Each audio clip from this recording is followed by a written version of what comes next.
Kiếp trước, cô đã gả cho một thanh niên trí thức nghèo xuống nông thôn. Còn em họ thì gả cho người con trai quân nhân của nhà đại đội trưởng. Sau này, thanh niên trí thức đó đã trở thành tỷ phú. Cô cũng theo đó mà trở thành phu nhân tỷ phú khiến ai nấy đều ngưỡng mộ. Nhưng về phía em họ, sau khi cô ta gả qua đó, người chồng quân nhân vì bị thương mà dại ngũ. Không chỉ bị thọt chân mà còn mất đi khả năng sinh con. Em họ chịu không nổi, đã thông đồng với tên lưu manh ở trên thành phố. Cuối cùng ly hôn rồi bỏ trốn cùng người khác. Đến khi gặp lại, em họ lại đỏ hoe mắt, cầm dao đâm cô ngay giữa đường. Không ngờ rằng kiếp này hai chị em họ lại cùng trọng sinh. Thế là em họ đã nhanh tay diễn một màn cố tình ngã xuống nước, chỉ để khiến thanh niên trí thức đó đến cứu mỹ nhân. Mẹ, cả đại đội đều nhìn thấy Lục Yến hôn Tư Giai rồi. Phen này Tư Giai chỉ có thể gả cho anh ta thôi. Không được, Lục Yến và Từ Ý đã đính hôn từ lâu rồi. Nếu anh ta kết hôn với Tư Giai, chẳng phải Tư Ý sẽ trở thành trò cười cho cả làng sao? Sau này còn gả cho ai được nữa? Miệng thì nói vậy, nhưng trong lòng Lý Ngọc Phân lại đang tính toán chuyện khác cho Tống Tư Giai. Lục Yến đó tuy vẻ ngoài nho nhã, trắng trẻo, nhưng mỗi ngày chỉ kiếm được có 2 điểm công. Có nuôi nổi gia đình không còn chưa biết đâu mẹ. Mặc dù mẹ thương con bé Tư Ý này, nhưng Tư Giai cũng là cháu nội ruột của mẹ mà. Tổng không thể trơ mắt nhìn Tư Giai đi tìm cái chết được. Hay là cứ để Tư Ý và Tư Giai đổi hôn sự đi. Như vậy hôn sự của cả hai đều được giải quyết. Đối với nhà trai cũng có lời ăn tiếng nói. Chẳng phải vẹn cả đôi đường sao? Lý Ngọc Phân ngẩn người một lát, thực sự không ngờ lại có thể làm như vậy. Nhất thời vẫn chưa phản ứng kịp, vẻ mặt lộ ra sự do dự. Con đồng ý, tôi không đồng ý. Tại sao mày lại không đồng ý? Nếu không phải vì xảy ra chuyện này, chỉ dựa vào một đứa trẻ mồ côi như mày mà có thể trèo cao vào nhà đại đội trưởng sao? Nếu nhà đại đội trưởng tốt như vậy, tại sao chị còn lằng nhằng với Lục Yến làm gì? Tôi nhớ là em biết bơi mà. Chị họ, chị đừng đổ oan cho em. Lúc đó em không cẩn thận bị rơi xuống nước, chân bị đám rong rêu quấn lấy. Lục Yến cũng là không còn cách nào khác mới cứu em thôi. Vậy thì càng không có chuyện gì rồi. Mạng người quan trọng, mọi người đều có thể thấu hiểu mà. Đây là thời đại mới rồi. Chúng ta không thể bị những tư tưởng cũ kỹ đó trói buộc được. Chị họ, chị không biết người ngoài nói em thế nào đâu. Chị thực sự muốn trơ mắt nhìn em đi chết sao? Người phạm lỗi là em. Em nói đổi hôn sự là đổi sao? Đây là việc lớn cả đời người đấy. Rốt cuộc chị phải làm sao mới chịu đổi hôn sự? Con nhỏ danh con này nói nhiều như vậy, chẳng phải là muốn đòi lợi ích sao? Nếu là trước kia, tôi đã sớm vả cho nó một cái rồi. Nhưng nếu sau này có thể làm tỷ phú, làm mẹ vợ của nó thì nhịn một chút cũng chẳng sao. Muốn tôi đổi hôn sự cũng không khó. Thứ nhất, hãy đưa số tiền tử tuất của ba tôi những năm qua cho tôi làm của hồi môn. Thứ hai, đoạn tuyệt quan hệ thân thích với tôi. Lời vừa nói ra, mọi người trong phòng đều sững sờ. Cái con bé Tư Ý này, con đừng có quấy nhiễu. Mọi người đều là người một nhà. Sao con có thể thốt ra lời đoạn tuyệt như vậy? Tư Ý à, đoạn tuyệt quan hệ, chuyện này không được nói bừa đâu. Chúng ta là nhà mẹ đẻ của con. Cho dù con có gả đi, mà không có nhà mẹ đẻ chống lưng, liệu con có sống tốt nổi không? Vốn dĩ đoạn tuyệt quan hệ cũng chẳng sao, nhưng tiền tử tuất thì nói thế nào cũng không được đưa ra. Đó là tiền của nhà mình mà. Hơn nữa đây là hôn sự của nhà chú Tư, liên quan gì đến chúng ta chứ? Tôi chỉ có 2 điều kiện đó. Nếu không thì miễn bàn. Mày, chúng ta vất vả lắm mới nuôi mày khôn lớn. Hôm nay mày nói ra những lời này thì có lỗi với ai hả? Từ năm 3 tuổi tôi đã bắt đầu cắt cỏ lợn kiếm điểm công rồi. Gần ấy năm qua, quần áo của mọi người là do con giặt, cơm là do con nấu. Con đã hầu hạ cả gia đình này. Cho dù là thuê bảo mẫu thì cũng phải trả tiền công chứ. Huống chi là từ năm 15 tuổi, năm nào con cũng nhận đủ điểm công. Nhưng tiền tử tuất của cha con, có đồng nào tiêu trên người con không? Rốt cuộc là ai nuôi sống ai? Sau khi những lời này được nói ra, người nhà họ Tống đều im lặng. Họ hoàn toàn quên mất Tống Tư Ý có tiền tử tuất. Số tiền đó thừa sức nuôi sống một mình cô. Mọi người cứ bàn bạc đi. Chỉ cần đáp ứng hai điều kiện này, con sẽ đổi hôn sự. Nói xong liền quay người bỏ đi, để lại cả phòng nhìn nhau ngơ ngác. Mẹ, đoạn tuyệt quan hệ thì được, nhưng tiền Tử Tất kiên quyết không đưa. Đều tại con nhỏ Tống Tư Y đáng ghét đó. Nhưng việc đổi hôn sự này nhất định phải thành. Tống Tư Y quay về phòng, chốt cửa lại. Lúc này mới thở phào nhẹ nhõm. Tống Tư Giai sốt sắng muốn đổi hôn sự như vậy. Chắc chắn cô ta cũng trọng sinh rồi. Kiếp trước, lúc Yến cưới cô cũng chỉ vì không muốn làm việc kiếm điểm công. Cảm thấy cô hiền lành dễ bắt nạt. Mà cô quả thực cũng giống như trâu ngựa, làm việc kiếm điểm công để nuôi anh ta. Có lần cô không chịu nổi, hai người đánh nhau. Máu đồng thời rơi trúng bùa bình an, mở ra không gian. Nhờ vào không gian mà trở thành người giàu nhất. Nhưng hai người cũng bất đắc dĩ phải gắn bó cả đời.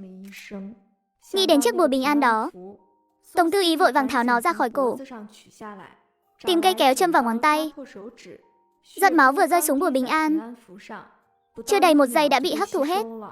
Ngay sau đó, một lực kéo cực lớn cưỡng ép lôi cô vào trong một không gian. Trước mắt sừng sững một căn biệt thự 3 tầng. Bên cạnh biệt thự còn có một nhà kho. Xuyên qua cánh cửa kính, có thể thấy rõ vật tư xếp đầy trên các kệ hàng. Kiếp trước, trong không gian này rõ ràng chỉ có linh điền và linh tuyền. Những vật tư và biệt thự này từ đâu mà có chứ? Cô bước chân đi về phía ngôi biệt thự, đẩy cánh cửa lớn ra. Bên trong chất đầy những chiếc hòm gỗ. Nhìn qua có lẽ khoảng 400-500 chiếc. Cô thuận tay mở một chiếc hòm bên cạnh chân. Ngay lập tức bị những thứ bên trong làm cho lóa cả mắt. Hóa ra toàn là vàng thỏi. Thế này, lẽ nào đây là những thứ mẹ để lại cho mình? Vậy bà ấy rốt cuộc là người thế nào? Kiếp trước mình từng hỏi người nhà họ Tống, họ cũng không rõ lắm. Cô lại mở liên tiếp 10 chiếc hòm nữa. Tất cả đều là vàng thỏi. Những chiếc hòm nhỏ hơn thì đựng trang sức đá quý, từng sắp tiền đại đoàn kết. Thậm chí còn có cả một hòm tem phiếu. Ngay lúc cô định tiếp tục mở hòm, ngoài cửa vang lên tiếng gõ đùng đùng.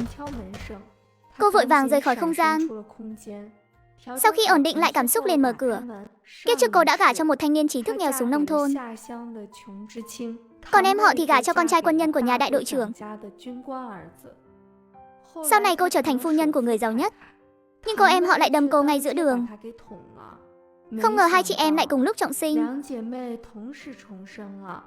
Cô em họ vì muốn cướp vị hôn phu của cô, đã nhanh tay diễn một vở kịch cố ý rơi xuống nước.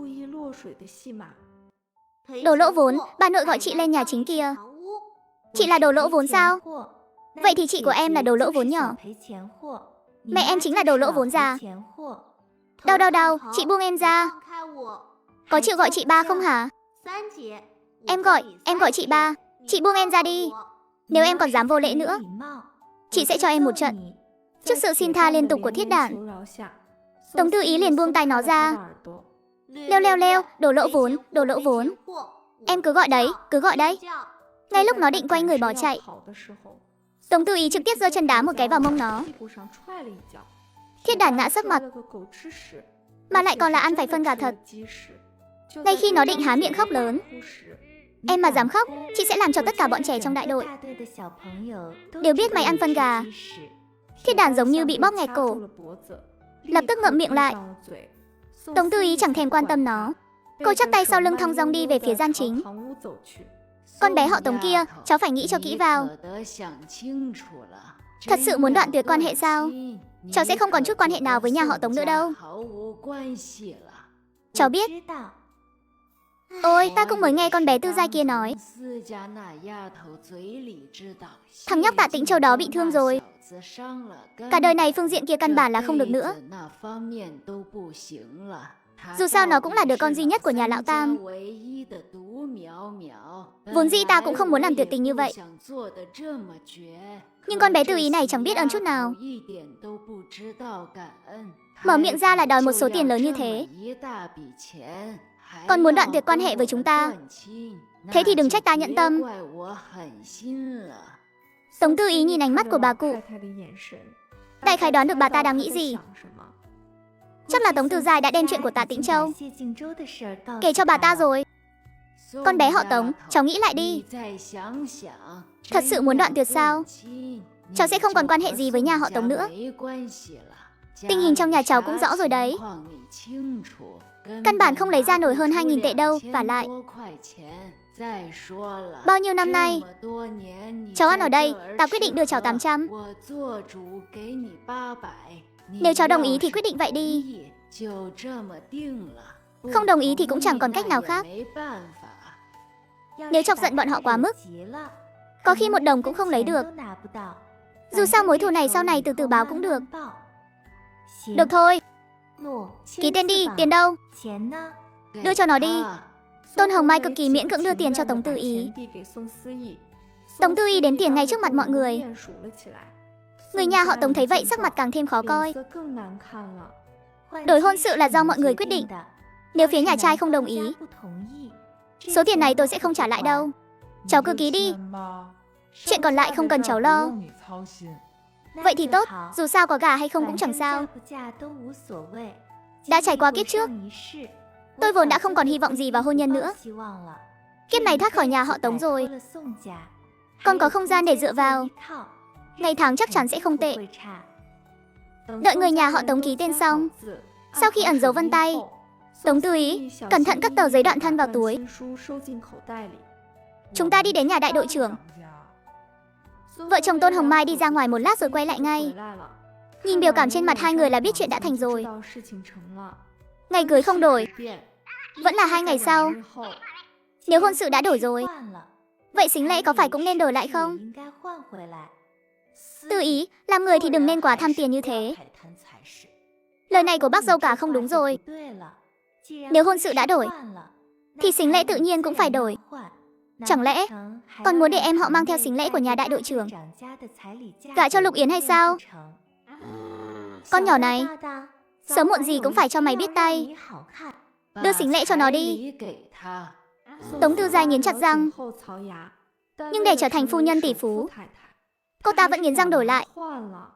Tống Tư Ý lại có thêm 100 tệ. Trong lòng vui không tả xiết, cô hớn hở đi ra ngoài. Chỉ trong một buổi trưa, tin tức 2 người đổi hôn sự đã truyền khắp cả đại đội. Khi Tống Tư Ý đi ra ngoài, gặp phải Thím Thúy Hoa, cái loa phát thanh của thôn. Tư Ý, đổi thật rồi à? Đổi rồi à? Ôi chao, đổi là tốt. Cháu không thấy 2 người đó ở bờ sông đã hôn nhau rồi sao? Thật là bại hoại. Gia Phong, em họ của cháu còn ông khư khư lấy Lục Yến không buông. Cứ 1 tiếng gọi anh, 2 tiếng gọi anh. Cũng may là các cháu đổi hôn sự. Nếu không chẳng phải cháu bị cắm một cái sừng dài thật dài sao? Lục Yến đó chẳng phải trong lòng có người trong mộng sao? Anh ta thế mà lại có thể dung túng cho Tống Tư Giai bám lấy mình. Kiếp trước không thèm chạm vào mình, chắc là chê bai mình rồi. Quả nhiên Lục Yến đúng là đồ tồi.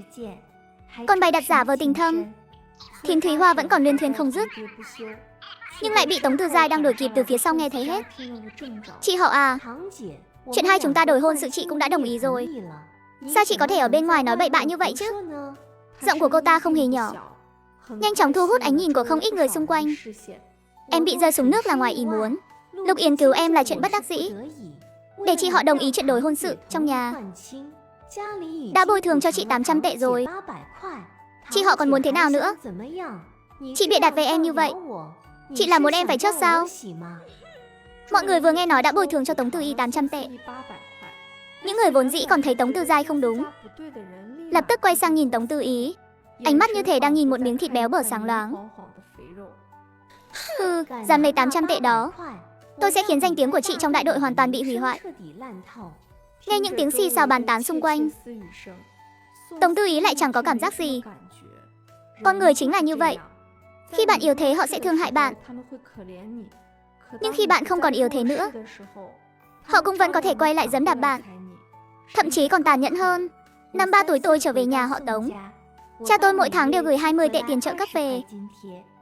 Tất cả đều dùng để nuôi các em đi học. Tôi muốn đi học nhưng lại bị bà nội ngăn cản vì Chê còn nhỏ. Năm tôi 5 tuổi cha hy sinh, đơn vị bồi thường 1.000 tệ. Tất cả đều bị bà nội lấy đi xây nhà lớn cho gia đình, may quần áo mới cho các người. Không tiêu một xu nào lên người đứa con gái là tôi đây. Sau đó mỗi tháng 15 tệ tiền tuất. Tôi cũng chưa từng được thấy qua. Khi các người đi học, tôi như con trâu già hầu hạ cả nhà. Chưa từng được đi học một ngày nào. 800 tệ đó vốn dĩ là tiền tuất của cha tôi. Sao lại thành do các người đưa? Tiền bồi thường hả? Trời đất ơi! Hèn chi tôi cứ thắc mắc sao con bé Từ Ý không đi học. Mỗi lần hỏi bà nội cháu, bà ấy lại bảo con bé Từ Ý hiểu chuyện, muốn giúp đỡ gia đình. Giờ mới thấy rõ ràng là bà ta không cho đi. Chứ nếu có điều kiện thì làm gì có ai không cho con cái đi học. Hóa ra nhà họ Tống mới chính là lũ đỉa hút máu. Cả nhà bám lấy con bé Từ Ý mà hút máu. Thằng nhóc Kiến Bân kia còn định, nếu Kiến Bân biết con gái mình bị ngược đãi như thế này, ông ấy chắc sẽ tức tới mức sống lại mất. Tôi đã bảo sao Tống Tư Giai tự nhiên lại rơi xuống nước mà. Chẳng lẽ là cô ta với Lục Yến đã gian díu với nhau rồi sao? Chứ còn gì nữa, nếu không thì tự dưng đổi hôn sự làm gì. Này con bé Tư Giai, mấy lời vừa rồi rõ ràng là do bà già này nói. Sao cô vừa lên tiếng đã đổ hết lên đầu Từ Ý rồi? Bà già này dám làm dám chịu. Chính mắt tôi nhìn thấy các người hôn nhau, còn ôm ấp lấy nhau nữa. Sao nào, đừng tưởng đổi hôn sự rồi là xong chuyện nhé. Các người đang quan hệ nam nữ bất chính đấy. Tôi có thể đi kiện cô được đó.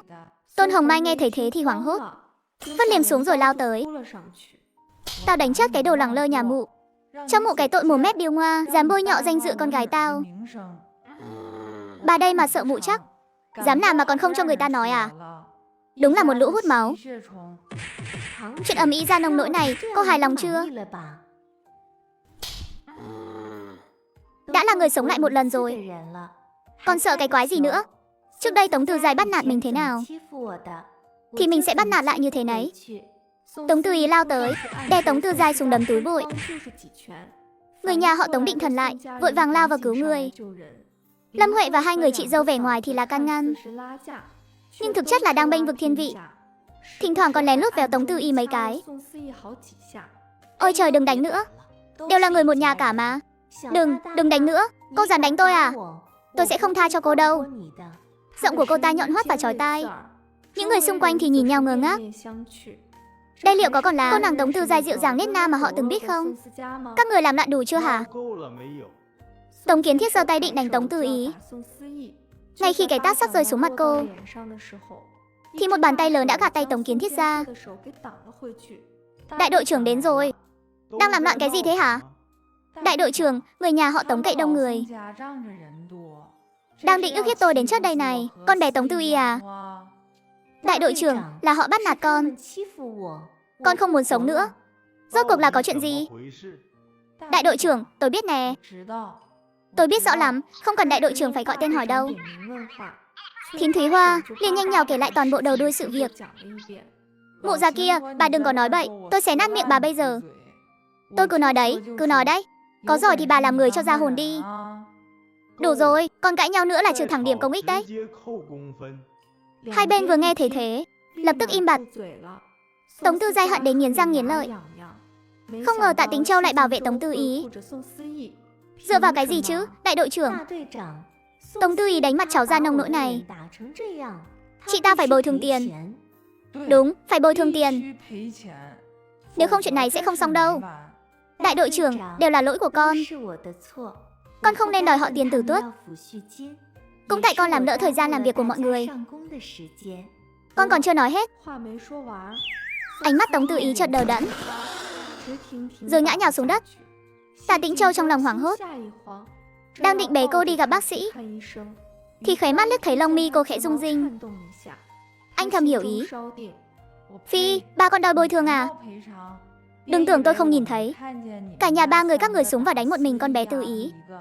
Nhìn xem, nó ngất xỉu rồi kìa. Biết đâu chừng còn bị thương tật bên trong rồi đấy. Bồi thường, nhất định phải bồi thường. Mau đưa con bé đến phòng y tế kiểm tra xem. Tạ Tĩnh Châu gật đầu, cúi người bế ngang, bế Tống Tư Ý sải bước đi về phía phòng y tế. Tất cả vây quanh đây làm gì? Nhiệm vụ xong hết rồi à? Đại đội trưởng lên tiếng. Mọi người lập tức giải tán như chim vỡ tổ. Anh thả em xuống đi. Em không sao đâu, em ngất xỉu trước mặt bao nhiêu người như vậy. Vẫn nên đến phòng y tế xem thử đi. Nếu không để người ta nhìn thấy lại không biết sẽ bàn tán thế nào. Được rồi, từ trạm xá về. Tống Tư Ý lách mình vào không gian, múc nước linh tuyền, uống liền mấy ngụm. Nước linh tuyền vừa vào miệng, cơn đau trên người lập tức giảm bớt. Hiệu quả thấy rõ ngay tức khắc. Chẳng bao lâu sau, trên người Tống Tư Ý tỏa ra mùi hôi. Một lớp dày đặc, chất bẩn như bùn nhão tuôn ra từ cơ thể. Cô lấy tốc độ nhanh nhất lao vào phòng vệ sinh. 40 phút sau, Tống Tư Ý mới khoan khoái, sạch sẽ bước ra khỏi phòng vệ sinh. Nhìn bản thân trong gương, làn da đã trắng hơn, tóc cũng không còn khô sờ nữa. Chỉ là sự thay đổi này quá nhanh rồi. Cô vội vàng lấy mỹ phẩm ra che đậy. Tiếp đó đi vào kho lấy các loại hạt giống, đều đem trồng hết vào linh điền. Tống Tư Ý bận rộn trong không gian suốt 4 tiếng đồng hồ mới bước ra khỏi không gian. Ngày hôm sau Tống Tư Ý không đi làm điểm. Cô ngủ thẳng đến khi mặt trời lên cao. Ăn sáng xong, cô quyết định đi dạo hợp tác xã mua bán. Không ngờ trên đường đi đến hợp tác xã, lại gặp được một người không ngờ tới. Tư Ý anh. Mời anh gọi tôi là đồng chí Tống Tư Ý. Trong mắt Lục Yến xẹt qua vẻ ngỡ ngàng. Rõ ràng trước đây thái độ của cô ấy với mình không phải thế này. Chẳng lẽ cô ấy thực sự thích mình, nên sau khi biết chuyện đổi hôn ước mới lạnh nhạt như vậy? Tư Ý, em cũng biết lúc đó mạng người quan trọng. Anh không thể không cứu. Anh cũng không ngờ mọi chuyện lại thành ra thế này. Chúng ta đã hủy hôn rồi. Tôi hy vọng sau này anh thấy tôi thì hãy đi đường vòng, tránh để người khác nhìn thấy lại đồn ra lời ra tiếng vào. Thấy Tống Tư Ý định bỏ đi, anh ta theo bản năng đưa tay định kéo Tống Tư Ý lại. Lục Yến nhìn bóng lưng cô, lòng nặng nề. Nếu sớm biết cô ấy có thể mang theo 800 tệ từ nhà họ Tống, thì có đánh chết anh ta cũng không đổi hôn ước. Đến hợp tác xã mua bán, Tống Tư Ý nhìn những bộ quần áo may sẵn đang treo, không có bộ nào cô thích cả. Nếu bây giờ mua về làm chắc là vẫn kịp nhỉ. Hơn nữa trong không gian có rất nhiều vải, có thể lén lấy ra một ít. Cô đang chọn lựa, thì một bóng người cao lớn bước vào cửa. Tạ Tĩnh Châu nhìn thấy Tống Tư Ý cũng sững sờ một lát. Em muốn mua gì à? Tôi xem trước đã, còn anh thì sao? Gặp được em đúng lúc lắm. Tống Tư Ý không hiểu chuyện gì. Tạ Tĩnh Châu nhìn về phía chị nhân viên bán hàng nói, ở đây có đồng hồ và xe đạp không? Khéo thật đấy, Hằng vừa mới về xong. Mua đồ để kết hôn phải không? Mê Mâng, anh muốn mua đồng hồ và xe đạp cho tôi sao? Mê Mâng, cả máy may và radio nữa. Anh đã nhờ người mang từ thành phố về rồi. Dự kiến tối nay là tới nơi. Nhưng chẳng phải Xính Lê đã đưa rồi sao? Chuyện đó không giống nhau. Tin Tống Tư Ý lỡ một nhịp. Bởi vì đối tượng kết hôn là mình, nên anh ấy mới bằng lòng tặng tam chuyển nhất hưởng sao? Thế nào, em có thích không? Vậy lấy cái này đi. Cô cũng không ngại ngùng mà từ chối món quà của anh. Dù sao thì cũng sắp gả cho Tạ Tĩnh Châu rồi. Tạ Tĩnh Châu thấy khóe miệng cô nở nụ cười nhẹ, đôi mắt cũng sáng rực đến lạ thường, không kìm được mà đỏ mặt lên đôi chút. Có lại cho tôi đi. Được rồi. Tạ Tĩnh Châu định dắt cô đi xem xe đạp. Tống Tư Ý kéo anh lại, đợi một chút, Mê Mâng. Cho tôi xem cả mẫu đồng hồ nam nữa nhé. Tạ Tĩnh Châu như dự đoán được điều gì đó, trong lòng cảm thấy hơi vui mừng. Tạ Tĩnh Châu liếc mắt đã thấy mẫu đồng hồ tương tự với kiểu của Tống Tư Ý. Lấy cái này đi.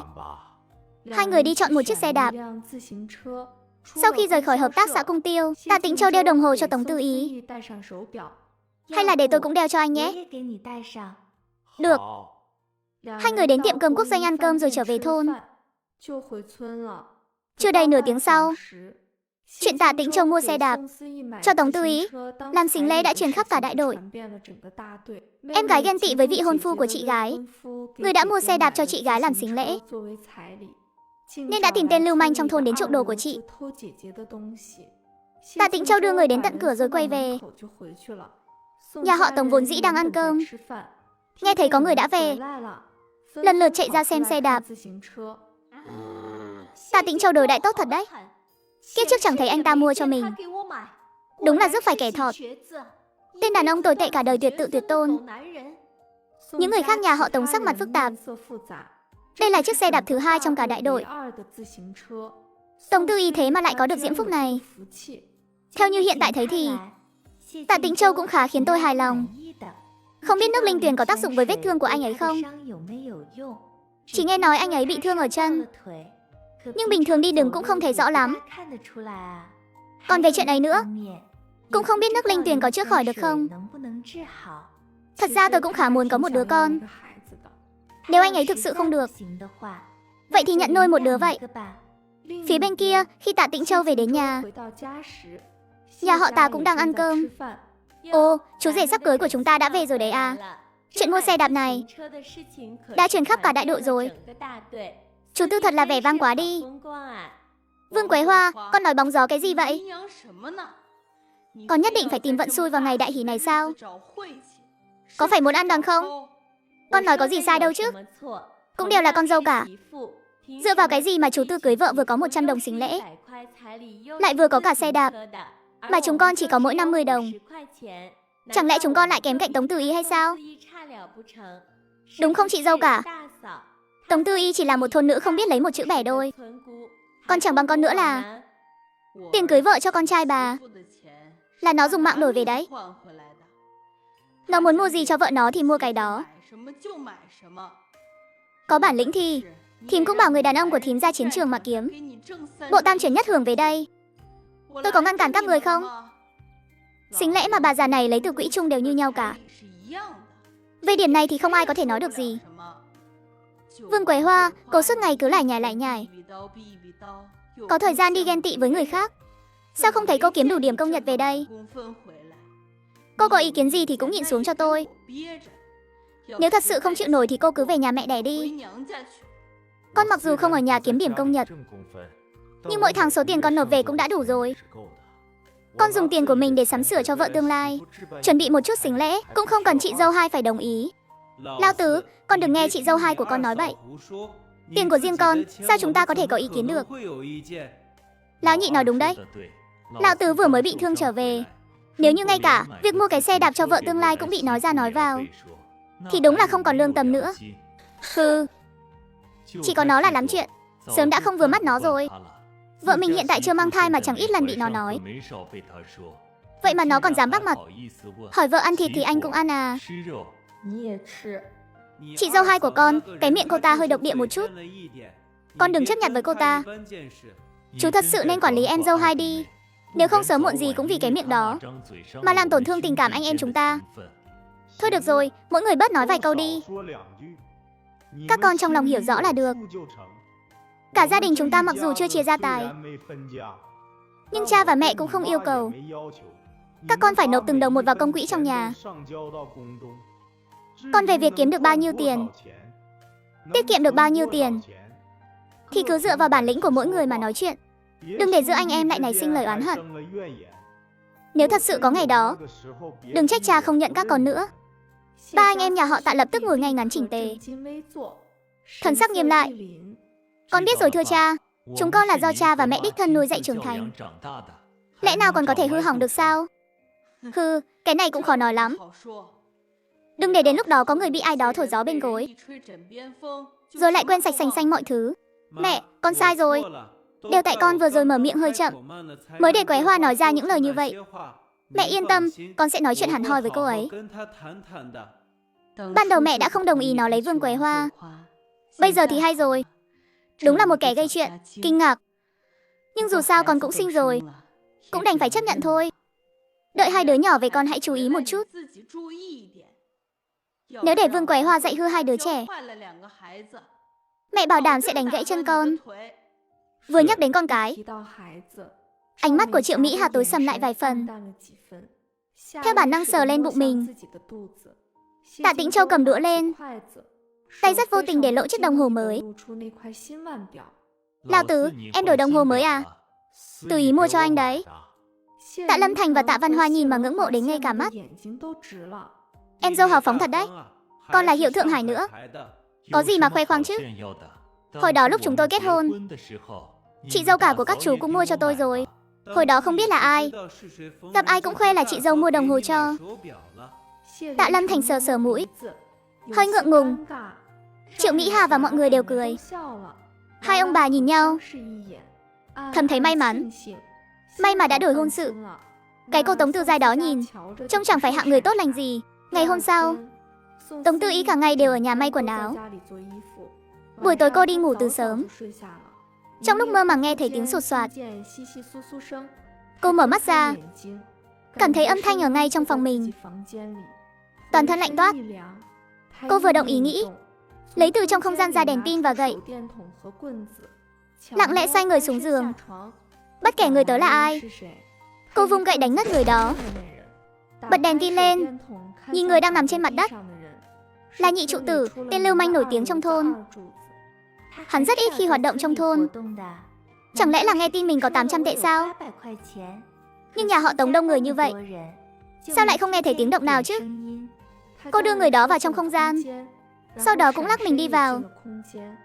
Đến phòng của Tống Tư Giai, cô trực giác thấy tên Nhị trụ tử này đến nhà họ Tống, chắc chắn có liên quan đến Tống Tư Giai. Nhóc con, tiền và đồng hồ đều bị trộm sạch rồi. Xem cô còn hống hách được nữa không? Nếu cô ta đã tự tìm người đến thì cũng đừng trách tôi. Sau khi dùng thuốc mê làm Tống Tư Giai ngất đi, cô tìm thấy hộp bánh quy đựng tiền của Tống Tư Giai, thu hết sạch tiền của cô ta. Sau đó lại sang phòng bà cụ Lý. Bà già này tuy không đánh cũng không mắng cô, nhưng lại luôn lạnh nhạt với cô. Chỉ cần bà ta thể hiện được nửa phần yêu thương với cô thì cô cũng không đến nỗi phải chịu nhiều khổ cực ở cái nhà này. Mình còn nghi ngờ không biết cha mình có phải người nhà họ Tống không nữa. Nếu không thì nhờ có cha mình mà nhà họ Tống mới được sống tốt. Sao lại không có lấy một chút lòng biết ơn? Đánh thuốc mê bà cụ Lý xong, Tống Tư Ý thu hết tiền và phiếu của bà ta. Sau đó cứ thế mà làm, lần lượt ghé thăm các phòng khác. Sau khi thu sạch phần lớn tiền bạc, cô mới trở về phòng mình.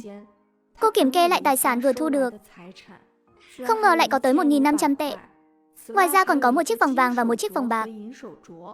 Bà cụ Lý lại có thứ này sao? Không biết từ đâu mà có nữa. Chẳng lẽ là tổ tiên truyền lại? Đến rạng sáng ngày hôm sau, ước chừng thuốc mê đã hết tác dụng. Tống Tư Ý đột nhiên gây ra một tiếng loảng xoảng, đập cửa vang dội cả trời đất. Bắt trộm. Em gái tìm lưu manh trong thôn trộm tiền của chị. Bị vạch trần rồi còn không chịu thừa nhận, khiến cả nhà phải ký giấy nợ khổng lồ. Tiếng của Tống Tư Ý rất lớn, ngay lập tức làm cả nhà họ Tống giật mình tỉnh giấc. Khi Tống Kiến Thiết khoác áo từ trong phòng đi ra, một bóng người nhanh chóng chạy vọt ra cửa. Tống Tư Ý cầm đèn pin, xách gậy từ trong phòng đi ra. Vẻ hoảng hốt trên mặt vẫn chưa tan biến. Có chuyện gì vậy? Đêm hôm khuya khoắt la hét cái gì? Trong nhà có trộm rồi. Tiền của con bị trộm hết rồi. Bà còn hỏi con la hét cái gì à? Có phải là mọi người không? Mọi người căm ghét vì con đã lấy tiền, nên muốn trộm lại chứ gì. Thật sự bị trộm sao? Trên mặt của Tống Tư Giai và Tôn Hồng Mai cùng những người khác đều là vẻ hả hê trước tai họa của người khác. Chẳng phải bị trộm rồi sao? Hắn còn định giật lấy chiếc đồng hồ trên tay con nữa. May mà con luôn đeo đồng hồ theo người. Không phải do mọi người trộm đấy chứ? Cái con bé này, đừng có nói bừa. Cả nhà đều ở đây cả mà. Ta vừa mới thấy có người chạy ra ngoài rồi. Chắc chắn là người bên ngoài. Vậy không chừng là mọi người thuê người đến trộm đấy. Ánh mắt Tống Tư Giai thoáng dao động. Tên trộm đó không thể nào chỉ nhắm vào mối tiền của tôi thôi chứ. Làm gì có chuyện trùng hợp như vậy? Trừ khi của mọi người cũng bị trộm. Nếu không, con có lý do để nghi ngờ chính mọi người đã trộm tiền của mình. Tim Lý Ngọc Phân thót lại một cái. Bà ta xoay người nhanh chóng quay về phòng mình. Những người khác thấy cũng có lý, cũng lần lượt quay về phòng mình. Vài phút sau, tiếng hét chói tai vang vọng khắp nhà họ Tống. Điều này không thể nào. Hắn làm sao có thể trộm của người khác chứ? Rõ ràng mình chỉ bảo hắn trộm của Tống Tư Ý thôi mà. Lời của Tống Tư Giai không chỉ một mình Tống Tư Ý nghe thấy, Tống Ngọc cũng nghe thấy. Tống Tư Ý trực tiếp xông vào, túm lấy cổ áo Tống Tư Giai, lôi cô ta ra ngoài. Em làm cái gì vậy? Buông tôi ra, Tống Tư Ý, cái đồ này. Tôi bảo chị buông tôi ra. Tống Tư Ý ném cô ta xuống đất. Tống Tư Giai ngã xuống đất, tay bị chảy một chút da, đau đớn, khiến cô ta kêu lạ hoái. Con nhỏ này, mày thật là muốn đảo lộn trời đất rồi. Xem tao có thay cha mẹ đã khuất của mày dạy dỗ mày không? Tống Tư Ý trực tiếp tung một cú đá bay Tôn Hồng Mai ra ngoài. Người ngã rầm ngay bên cạnh Tống Tư Giai. Ngươi tưởng trong nhà ai cũng chiều theo ngươi, thì ngươi có thể làm sằng làm bậy sao? Đó là thím Tư và em gái của con đấy. Sao con có thể đánh người hả? Bà nội, con không có loại thím Tư và em gái như thế này. Có nhà ai mà em gái lại cấu kết với người ngoài để trộm tiền trong nhà không? Cái đồ có mẹ sinh mà không có mẹ dạy, đồ danh con này. Ngươi nói bậy bạ gì đó? Tống Tư Ý lướt một cái đã đến bên cạnh Tôn Hồng Mai, chát chát mấy cái tát trời giáng. Dường như cảm thấy vẫn chưa hả giận, cô lại bồi thêm mấy đấm vào người bà ta. Dáng vẻ hung dữ đó khiến Tống Tư Giai sợ hãi phải nhích sang một bên. Sao Tống Tư Ý lại trở nên như thế này? Kiếp trước chị ta cũng vậy sao? Chẳng lẽ vì mình đổi hôn sự mà ép chị ta phát điên rồi? Cho đến khi Tống Kiến Thiết và Tống Kiến Văn kéo người ra, Tống Tư Ý mới dừng tay. Nguyễn Lê Hoa và Lâm Tệ vốn đang xem kịch, liền đi đến bên cạnh Tống Tư Ý. Lời này của con có ý gì? Thím cứ hỏi anh Đại Đường đi, anh ấy cũng nghe thấy rồi. Chị nói xem, lúc này Tống Tư Giai lầm bầm là điều đó không thể nào. Hắn ta làm sao có thể trộm của người khác được? Mọi người nghe lầm rồi, em chưa từng nói lời nào như thế. Sao em biết hắn ta không thể trộm của người khác? Hắn là ai sao em biết được? Vậy thì báo công an đi. Tin rằng công an sẽ điều tra rõ ràng thôi. Phải báo công an. Bao nhiêu tiền như thế cơ mà, sao có thể để hời cho mấy kẻ nào đó và tên trộm được? Mặc dù Tống Tư Giai phủ nhận, nhưng những người khác đều không tin. Nếu đây là do Tống Tư Ý nói, họ có lẽ còn nghi ngờ đôi chút. Nhưng đây lại là lời Tống Ngọc nói. Không được báo công an. Không báo cũng được. Trả tiền lại cho con. Được, đưa cho con, bà già này vẫn còn tiền đây. Đưa trước cho con 200. Phần còn lại thì viết giấy nợ. Mẹ, vậy chúng ta, bà im miệng cho tôi. Câm miệng đi, mắt sạch sành xanh rồi. Chuyện này là do Tống Tư Giai gây ra. Tiền của chúng con cũng phải viết giấy nợ. Dẫu sao thì tiền của mẹ cũng bị trộm mất rồi. Vậy thì cứ tính toán cho kỹ rồi viết giấy nợ cho chúng con. Nếu không chuyện này sẽ không yên đâu. Mẹ thiên vị cũng phải có chừng mực thôi chứ. Trước, hết là 800 tệ đưa cho Tư Ý, chúng con có thể không nói gì, vì đó là tiền tất của chú ba. Nhưng trong số tiền bị mất cũng có tiền của chúng con. Giờ tiền mất rồi, mẹ định để chúng con hút khí chơi mà sống sao? Kiến Quốc và Kiến Văn cũng là con ruột của mẹ mà. Còn mấy đứa nhỏ đang tuổi đi học nữa, mẹ định để chúng lấy gì mà đi học đây? Con không quan tâm, giấy nợ này nhất định phải viết. Bà nội, đừng đồng ý với họ. Chuyện này thật sự không liên quan gì đến cháu. Mày câm miệng lại cho tao. Đồ ngu ngốc, bà nội, bà dám đánh cháu sao? Mày nhất định phải quậy cho cái nhà này tan nát mới vừa lòng hả? Xem ra đúng là người trong nhà đã chiều hư mày rồi. Sau khi gả đi rồi thì đừng có vác mặt về nhà đẻ nữa. Được. Mọi người bắt nạt tôi như vậy, tốt nhất sau này đừng có mà cầu xin tôi. Tống Tư Giai ôm mặt lao thẳng về phòng. Cuối cùng, Lý Ngọc Phần vẫn bắt nhà chú Tư viết giấy nợ. Trái ngược với vẻ ủ rũ của người nhà họ Tống, Tống Tư Ý lại tràn đầy nụ cười. 200 tệ, đúng là sinh ra một đứa nghiệp chướng mà. Chẳng phải sao? Bà cụ, bà thật sự có bản lĩnh đó. Người bình thường không dạy dỗ ra được loại nghiệp chướng như Tống Tư Giai đâu. Đồ sói mắt trắng, hừ. Tống Tư Ý thật sự rất muốn đi xem thử bà ta giấu tiền ở đâu. Tiếc là mọi người đều đang ở đây. Vài phút sau, bà cụ Lý cầm 200 tệ đi ra. Bà đưa tiền cho Tống Tư Ý, không nói một lời nào rồi quay người đi vào phòng. Tống Tư Ý nghĩ đến nhị trụ tử đang ở trong không gian. Cô vội vàng quay về phòng, lách mình đi vào không gian. Tên này đúng là có chút rắc rối. Nếu có thứ gì đó có thể khiến hắn quên sạch chuyện vừa rồi thì tốt biết mấy. Dù tên nhị trụ tử này bình thường hay trộm gà bắt chó, không làm việc đàng hoàng, nhưng nếu vì thế mà rớt hắn thì vẫn không nỡ làm vậy. Chủ nhân, người có thể dùng nước quên lãng. Chủ nhân, ta là tinh linh không gian của người. Người có thể trọng sinh là do ta đã đưa người trở về. Tư Ý, đó là vì máu của Lục Yến và máu của chủ nhân đã cùng lúc mở ra không gian trong lúc cấp bách. Ta chỉ có thể ẩn đi một phần chức năng và vật tư của không gian, cho đến khi Tống Tư Giai đâm bị thương người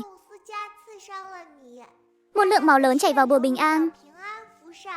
Ta mới cưỡng chế hủy liên kết với Lục Yến. Nhưng lúc đó người đã không xong rồi. Ta chỉ có thể đưa người quay về thời điểm ban đầu. Chỉ là không ngờ cũng mang cả Tống Tư Giai trở về theo. Sao ngươi không nói sớm là chỉ cần nhiều máu chút là được? Nếu biết sớm hơn, ta đâu đến mức phải ràng buộc với Lục Yến suốt ngàn này năm. Chủ nhân, lúc đó năng lượng quá thấp, nên hoàn toàn không có cách nào liên lạc với chủ nhân. Hiện tại ta cũng chỉ tỉnh lại trong chốc lát. Sắp tới sẽ lại chìm vào giấc ngủ sâu. Lần tới tỉnh lại không biết là khi nào nữa. Vậy ta có thể giúp gì cho ngươi không? Chủ nhân, người không cần làm gì cả. Bây giờ ta đã giúp. Chủ nhân mở căn phòng ở tầng 3 của biệt thự. Chủ nhân chỉ cần đi lên đó là được. Thứ người cần đang ở trên tầng 3. Tinh linh không gian nói xong câu cuối cùng này thì hoàn toàn chìm vào giấc ngủ sâu. Tống Tư Y thấy không còn phản hồi gì, cũng chỉ biết thở dài bất lực. Chú út kết hôn. Thì Mút vừa mới về làm dâu, đã đưa cho hai đứa cháu nhỏ mấy viên kẹo. Không ngờ mẹ ruột của đứa trẻ lại tranh kẹo với chính con trai mình. Tống Tư Ý nhanh chóng đi lên tầng 3. Bên trong là cả một căn phòng đầy sách. Ở giữa có một tủ thuốc khổng lồ. Trên mỗi ngăn kéo nhỏ đều ghi tên của các loại dược liệu. Tống Tư Ý tìm thấy nước quên lãng, xoay người đi ra khỏi phòng, cho nhị trụ tử uống nước quên lãng. Sau khi ra khỏi không gian, sẵn tiện vứt hắn lên núi. Thời gian trôi, nhanh chóng đến ngày Tống Tư Ý và Tống Tư Giai xuất giá. Có lẽ là Tống Tư Giai thực sự đã chọc giận. Hai bên còn lại đều đã đến. Ở chỗ Tống Tư Ý. Đến rồi, đến rồi. Đoàn rước dâu đến rồi. Một lát sau ngoài cửa vang lên tiếng gõ cửa. Báo cáo, mọi người nghe thấy anh ấy còn hô báo cáo. Đều vang lên những tiếng cười thiện chí. Vợ ơi, anh đến đón em về nhà đây. Thật không tồi, cho dù phương diện kia của anh ấy không được. Chỉ nhìn thôi cũng thấy rất được rồi. Tạ Tính Châu cũng sững sờ một lát. Chỉ cảm thấy mới không gặp 1-2 ngày thôi. Vợ nhà anh dường như lại xinh đẹp hơn rồi. Vợ ơi, anh đến đón em đây. Tạ Tính Châu nắm tay Tống Tư Ý ra khỏi nhà họ Tống, lái chiếc xe jeep chở Tống Tư Ý đi vòng quanh thôn 2 vòng. Công nhận, thằng nhóc nhà họ Tạ với con bé nhà họ Tống này thật xứng đôi. Chẳng phải sao? Con bé nhà họ Tống đó nhìn qua là thấy rất có phúc rồi. Con bé nhà họ Tống vẫn là người ở 10 dặm 8 thôn này, là cô gái xinh đẹp nhất. Hồi trước là do bị nhà họ Tống hành hạ dữ quá. Chẳng phải sao, nhìn xem mới có mấy ngày, người cũng có tinh thần hẳn lên. Khuôn mặt nhỏ nhắn cũng trở nên xinh xắn hơn. Cũng may là đổi hôn sự rồi. Cậu Lục Yến kia trông không giống người biết lo toan cuộc sống. Con bé họ Tống mà theo cậu ta thì không biết sẽ thành ra thế nào nữa. Đừng nói nữa. Cũng đến rước dâu, Lục Yến nhìn chiếc xe jeep đi xa, thu hồi ánh mắt rồi bước vào trong phòng nhà họ Tống. Tống Tư Giai đã sớm tức đến phát khóc. Khi nghe nói Tống Tư Ý có xe jeep đến đón, cô ta hoàn toàn sụp đổ. Rõ ràng kiếp trước không phải như thế này. Tôn Hồng Mai thấy Lục Yến đi tay không đến, sắc mặt rất khó coi, hận không thể cầm chổi đuổi người ra ngoài, nhưng cuối cùng vẫn nhịn xuống. Tống Tư Giai cứ thế theo Lục Yến về điểm thanh niên trí thức. Lúc hai người trở về, điểm thanh niên trí thức không có một ai. Tống Tư Giai ngây người. Anh không chuẩn bị tiệc rượu sao? Các thanh niên trí thức đều đến nhà đại đội trưởng rồi. Đợi họ quay lại rồi cùng ăn một bữa cơm là được rồi. Tống Tư Giai không thể nhịn thêm được nữa. Cô ta bịt mặt chạy thẳng về căn nhà nhỏ của Lục Yến. Cưới cô ta cũng chẳng phải vì yêu thích gì, còn trông mong tôi đi dỗ dành cô ta chắc. Lúc xe chạy về đến nhà họ Tạ, lại có thêm một chiếc xe jeep đậu trước cửa nhà họ Tạ. Hai anh lính dáng vẻ hiên ngang bước xuống từ trên xe. Thứ mang đến còn có cả máy may và đài radio. Đó là đồ cưới của Tống Tư Ý. Mọi người nhìn Tống Tư Ý với ánh mắt ngưỡng mộ. Vốn dĩ tưởng rằng chỉ là một cô gái mồ côi, nhưng ai mà ngờ được vẫn có người chuẩn bị đồ cưới cho cô ấy. 2 món đồ lớn, 2 anh lính. Các anh lính chuyển đồ vào phòng tân hôn của hai người, mới đi đến trước mặt Tống Tư Ý và Tạ Tĩnh Châu. Chào chị dâu, chào mọi người. Họ là chiến hữu cùng bộ đội với anh. Lần này đặc biệt đến tham dự đám cưới của chúng ta. Hai người còn đang đợi anh ấy tiếp tục giới thiệu. Kết quả là hết rồi. Chị dâu, tôi tên là Chu Tuần, anh em tốt của đoàn trưởng Tạ. Chào chị dâu, tôi tên là Thẩm Chi Hằng. Hai cậu có thể đi được rồi đấy. Tụi em không làm phiền đôi vợ chồng trẻ mới cưới nữa. Chị dâu nhỏ, vậy tụi em vào bàn tiệc trước đây. Tống Tư Ý mỉm cười như vậy. Thẩm Chi Hằng nhìn Tống Tư Ý thêm một cái. Luôn cảm thấy đã từng thấy nụ cười này ở đâu đó rồi. Nghĩ gì thế? Đi thôi, làm sao có thể chứ? Chắc chắn là mình nghĩ nhiều quá rồi. Hai người cùng nắm tay nhau bước đến trước sảnh chính. Người chủ trì hôn lễ là vị bí thư cũ của đội sản xuất. Dưới sự chứng kiến của vị bí thư cũ, hai người đã kết thành bạn đời cách mạng. Nghi thức vô cùng giản dị, nhưng Tống Tư Ý lại cảm thấy vô cùng mãn nguyện. Sau khi nghi lễ kết thúc, cô được đưa về phòng tân hôn. Tống Tư Ý quan sát căn phòng một chút. Cách bài trí trong phòng rất đơn giản. Mọi thứ trong phòng đều hiện ra rõ mồn một. Đây chính là nơi chung sống sau này. Cảm giác cũng khá mới mẻ. Cửa phòng mở ra, liền thấy ba cái đầu nhỏ ló ra. Tống Tư Ý có quen biết họ. Em gái út của Tạ Tĩnh Châu là Tạ Chiêu Chiêu, năm nay 15 tuổi, đang học lớp 8 ở trên huyện. Còn có hai đứa trẻ của nhà thứ hai, Tạ Thụy và Tạ Thần. Chị Tư Ý, bây giờ chị đẹp quá đi. Trước đây chị không đẹp sao? Ý em không phải vậy đâu. Trước đây chị cũng đẹp, nhưng bây giờ còn đẹp hơn nữa. Hi hi hi, chị đưa em chút thôi. Đến đưa con cho chị à? Anh trai em bị mọi người kéo lại không đi được. Anh ấy sợ chị bị đói, nên bảo em mang chút đồ ăn quà cho chị. Cảm ơn em nhé. Liếc mắt thấy hai cái đầu nhỏ đang lấp ló nhìn vào, Tống Tư Ý vẫy vẫy tay với chúng. Hai nhóc thì chạy lạch bạch đến trước mặt Tống Tư Ý. Thím Mút thật tốt. Đi chơi đi, cảm ơn thím Mút ạ. Thím Mút là cô dâu xinh đẹp nhất mà cháu từng thấy. Cháu mới có mấy tuổi chứ? Đồ mèo tham ăn, Tạ Thần chống nạnh hừ hừ. Sau đó kéo Tạ Thụy đi mất. Chị dâu, thế này thật ngại quá. Chị dâu, chị cứ từ từ ăn nhé. Em ra ngoài giúp một tay đây. Được. Vương Quế Hoa nhanh mắt nhìn thấy kẹo sữa trong tay Tạ Thụy và Tạ Thần. Kẹo ở đâu ra thế? Thím Mút cho tụi cháu đấy ạ. Coi như cô ta biết điều.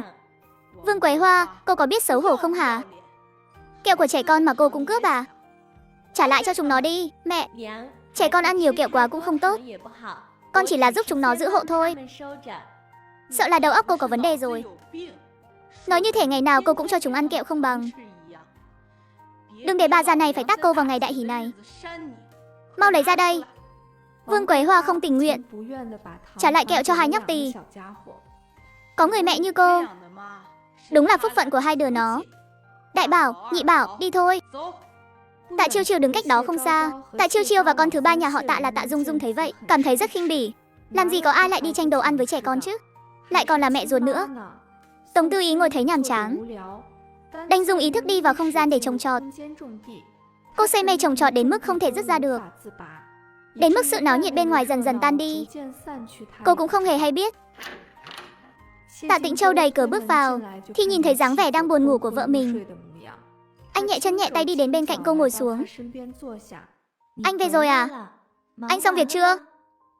Đáng lẽ phải kết thúc từ sớm rồi, nhưng đám Chu Tuần cứ giữ lại không cho về. Vậy anh có uống nhiều rượu lắm không? Cũng không uống nhiều lắm. Mặt anh có đỏ không? Lại đây, em sờ thử xem có nóng không. Tống Tư Ý cảm nhận được hơi nóng truyền tới từ gò má anh. Quả nhiên rất nóng. May mà chỉ một lát sau anh đã buông tay ra. Gò má Tống Tư Ý hơi ửng hồng. Trong lòng thầm thở phào nhẹ nhõm. Đang mải suy nghĩ thì Tạ Tĩnh Châu đưa tay ôm lấy eo cô. Dưới ánh đèn, hai người ngồi sát vai nhau. Người đàn ông này vì một lần làm nhiệm vụ mà bị thương ở chân. Vốn dĩ cứ tưởng rằng sẽ khó lòng khỏi hẳn. Không ngờ sau khi uống nước mà vợ pha thêm nước suối linh, lại có thể bình phục một cách thần kỳ. Vị đồng chí này nói đúng lắm. Tôi còn phải cảm ơn cô ấy đã cứu mình nữa. Hôm nào tôi nhất định sẽ chuẩn bị quà đến tận nhà cảm ơn. Hà Phương Phương nghe vậy thì vừa tức vừa hận. Cô ta cảm thấy tất cả đều là lỗi của Ngô Nam. Chát chát chát. Đều tại cô hết, Ngô Nam. Ngô Nam ôm lấy mặt, vẻ mặt ấm ức, dám giận mà không dám nói. Đồng chí Hà Phương Phương, cho dù cô là con gái của kế toán thì cũng không được đánh tôi chứ. Tôi là người hưởng ứng lời kêu gọi của quốc gia để xuống nông thôn kiến thiết. Không thể vì tôi ở trong thôn không nơi nương tựa mà cô muốn đánh là đánh được. Tôi phải tìm đại đội trưởng để đòi lại công bằng. Lúc này, đại đội trưởng mặt mày xa sầm đi tới. Phía sau ông còn có kế toán Hà. Kế toán Hà mặt mày đen sạm đi đến bên cạnh Hà Phương Phương. Chẳng nói chẳng rằng, ông ta vung tay tát cậu ta một cái. Bố, tại sao bố lại đánh con? Mặt mũi nhà họ Hà đều bị con làm mất sạch rồi. Con còn hỏi tại sao à? Về nhà. Đại đội trưởng. Đồng chí Hà Phương Phương bỗng dưng vô cớ đánh người. Ông phải làm chủ cho tôi đấy. Thanh niên trí thức Ngô. Cô xuống nông thôn là để tham gia xây dựng nông thôn. Tốt nhất là bớt dùng mấy cái tâm tư lệch lạc đó đi. Nếu không, tôi không ngại báo cáo lên văn phòng thanh niên trí thức đâu. Đại đội trưởng, tôi không hiểu ông đang nói gì. Từ lúc xuống nông thôn đến nay, tôi luôn nỗ lực tham gia xây dựng. Chưa bao giờ dám có một chút lơ là. Đại đội trưởng vẫy tay gọi đám cầu đàn lại. Mấy nhóc thì lập tức chạy tới. Chuyện vừa rồi, chúng nó đều nhìn thấy rõ mồn một. Sự thật thế nào? Tôi khuyên thanh niên trí thức Ngô cô nên nghĩ kỹ rồi hãy nói. Ngô Nam nghe vậy, sắc mặt lập tức trắng bệch. Trong đám đông vang lên tiếng bàn tán. Tôi đã bảo sao mà khéo thế, lại rơi xuống nước. Chẳng lẽ thầy Tống Tư Giai kia thành công rồi, nên bọn họ cũng học đòi bắt chước. Đúng là quá vô liêm sỉ, phì. Uổng công còn là thanh niên trí thức từ thành phố tới, chẳng bằng mấy kẻ chân lấm tay bùn như chúng ta. Sau này phải bảo con cháu nhà mình tránh xa cái con sông này ra. Chủ động bám lấy tính kế như vậy thì tốt lành gì chứ, đúng là đồ mặt dày. Ngô Nam biết mình tiêu rồi. Cô ta che mặt chạy thẳng đi. Giải tán hết đi, đừng có vây quanh đây nữa. Ra cái thể thống gì không biết. Vương Quế Hoa nhà họ Tạ ngẩng đầu nhìn quanh, thấy trong phòng của Tống Tư Ý và Tạ Tĩnh Châu không có chút động tĩnh nào. Vừa vặn thấy Đại Bảo và Nhị Bảo từ bên ngoài trở về, chị ta vẫy tay gọi hai đứa. Chú Tư và thím Tư của các cháu vẫn chưa về à? Chị Phương Phương bị rơi xuống nước rồi. Chú Tư và thím Tư đang ở bên bờ sông ạ. Vương Quế Hoa nghe xong liền không vui. Chị ta đi làm cả ngày, con phải vội vàng về nấu cơm. Bọn họ thì hay rồi, vẫn còn thời gian đi xem náo nhiệt. Đi vào bếp, Triệu Mỹ Hà và Trương Tú Anh đang nấu cơm. Chị ta tiến lại gần giúp nhặt rau. Lúc nhặt rau, tay không kìm được mà dùng sức một chút. Trương Tú Anh thấy chị ta bày ra vẻ mặt hầm hầm là biết chị ta lại lên cơn rồi. Con bày cái vẻ mặt hầm hầm đó cho ai xem? Bảo con nhặt rau mà con còn làm việc kiểu bớt xén thế à? Chẳng lẽ còn đợi bà già này hầu hạ con hay sao? Mẹ, sao mẹ lại đánh con nữa rồi? Em dâu Tư mới về cửa, không nấu cơm cũng không làm việc. Sao mẹ không nói cô ta? Mẹ thấy là con ngứa ra rồi đấy. Nhà ai mà con dâu mới vừa về cửa đã phải vừa làm việc vừa nấu cơm chứ? Mẹ nhớ lúc con mới gả vào đây, mẹ cũng có bắt con làm những việc này đâu. Bản thân con còn không làm được, lại quay sang đòi hỏi người khác à? Nhưng lúc đó con với chị dâu cả còn phụ nấu cơm mà. Em dâu Tư thì hay rồi, chạy ra bờ sông xem náo nhiệt rồi. Nhà ai có con dâu mới giống như cô ta chứ? Em dâu Tư ở nhà đẻ tháo vát siêng năng như vậy, chẳng có lý nào gả về nhà chồng lại lười biếng trốn việc cả. Con im miệng ngay.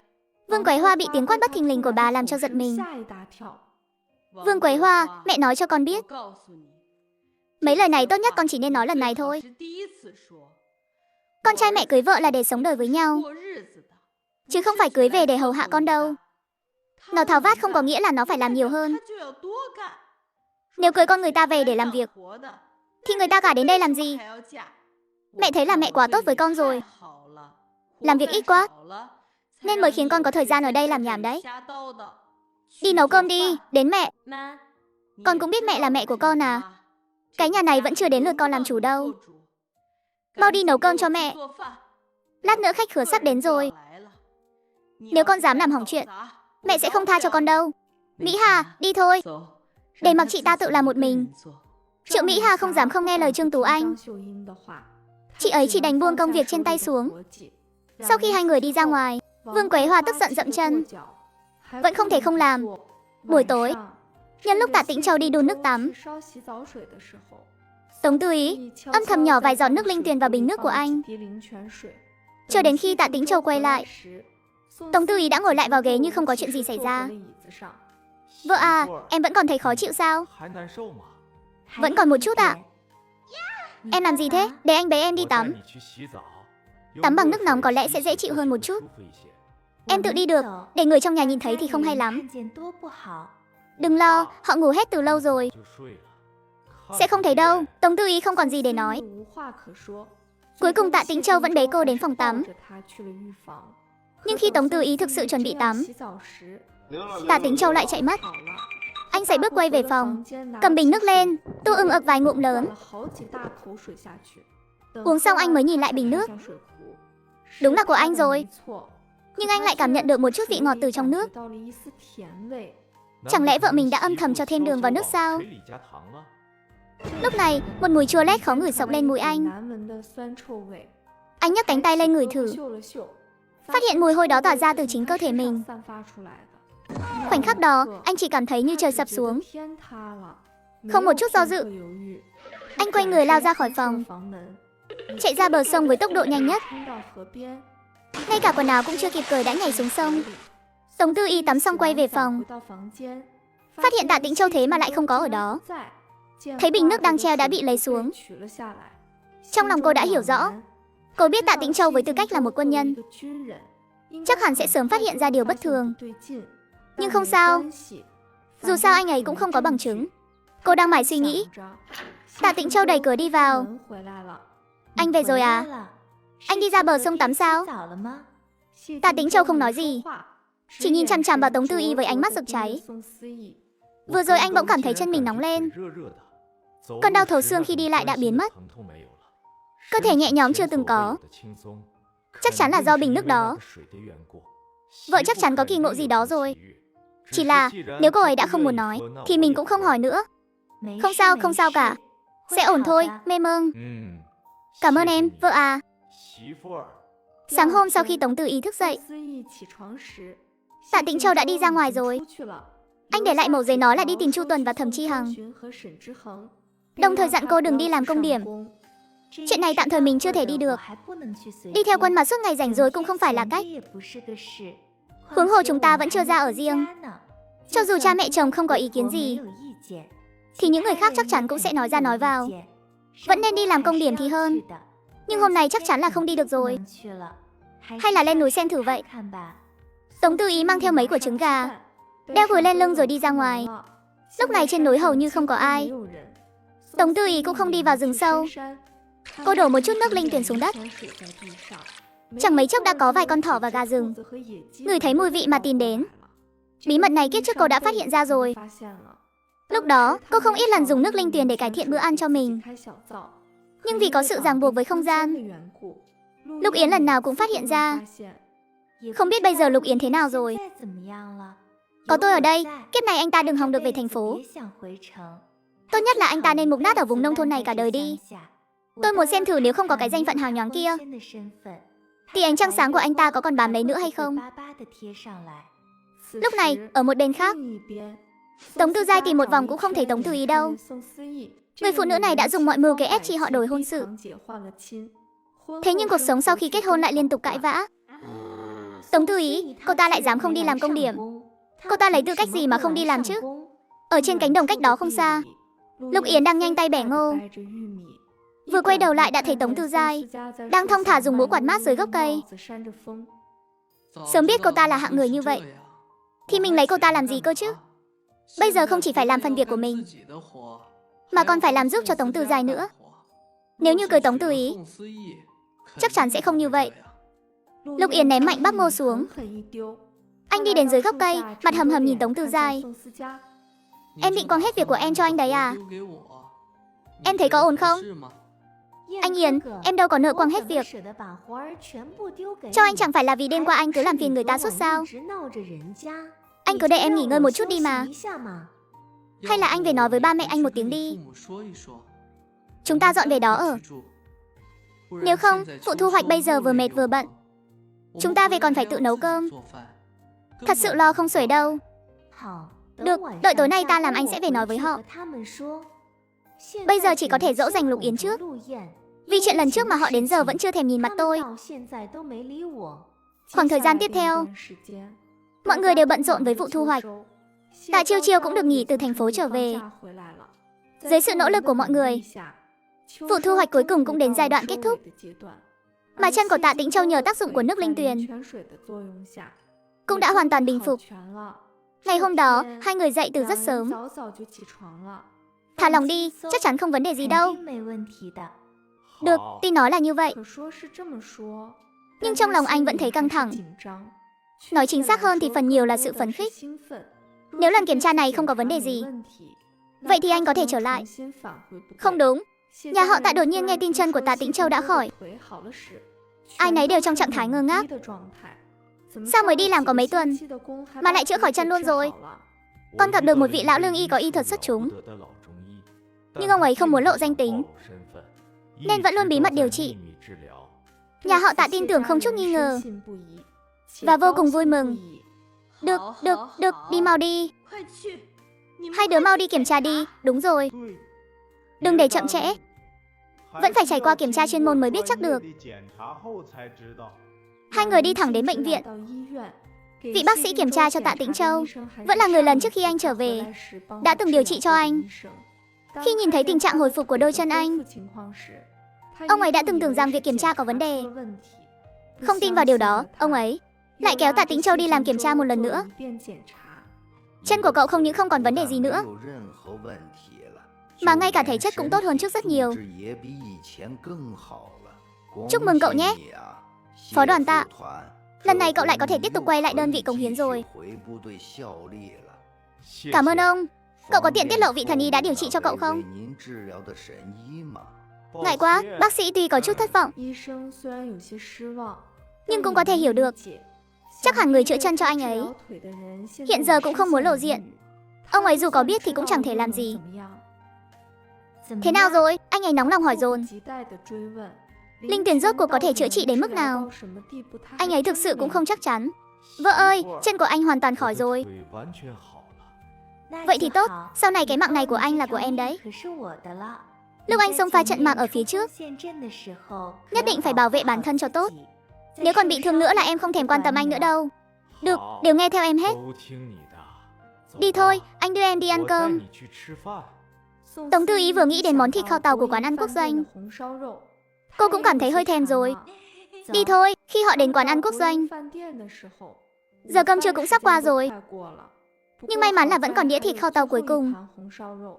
Tạ Tĩnh Châu lại gọi thêm một đĩa thịt đầu heo trộn, cải thảo sao chua ngọt, đậu phụ ma bà và canh trứng mới xong. Nhân viên phục vụ không nén được mà liếc nhìn hai người một cái. Thời buổi này hiếm có ai nỡ ăn uống linh đình như vậy. Thịt kho tàu là 7 hào 5 xu, thịt đầu heo 4 hào 5 xu, cải thảo xào chua ngọt 2 hào 5 xu. Tổng cộng là 2 đồng 2 hào 6 xu. 6 lạng tem thịt, 4 lạng tem lương thực.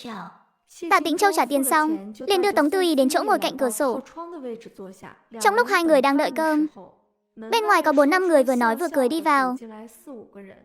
Trong đó có 2 người mà Tống Tư Ý không muốn gặp nhất. 5 người đó cũng đã nhìn thấy Tống Tư Ý. Trong đám đông, một nam nhìn thấy Tống Tư Ý, trong mắt chợt lóe lên một tia ghen tị. Gả vào nhà đại đội trưởng tốt đến thế sao? Tốt đến mức có thể khiến một người thay da đổi thịt như thế này. Nhóm của Tống Tư Giai cũng không bước qua làm phiền. Dù sao thì ai cũng đói rồi. Đi gọi món mới là việc chính lúc này. Cho một phần thịt kho tàu. Thịt kho tàu hết rồi, đổi món khác đi. Họ đều có mà. Tại sao chúng tôi lại không có? Tôi bảo hết là hết rồi. Sao mà lắm lời thế hả? Có gọi nữa không? Đúng rồi, xin lỗi nhé. Làm phiền mọi người ăn cơm rồi.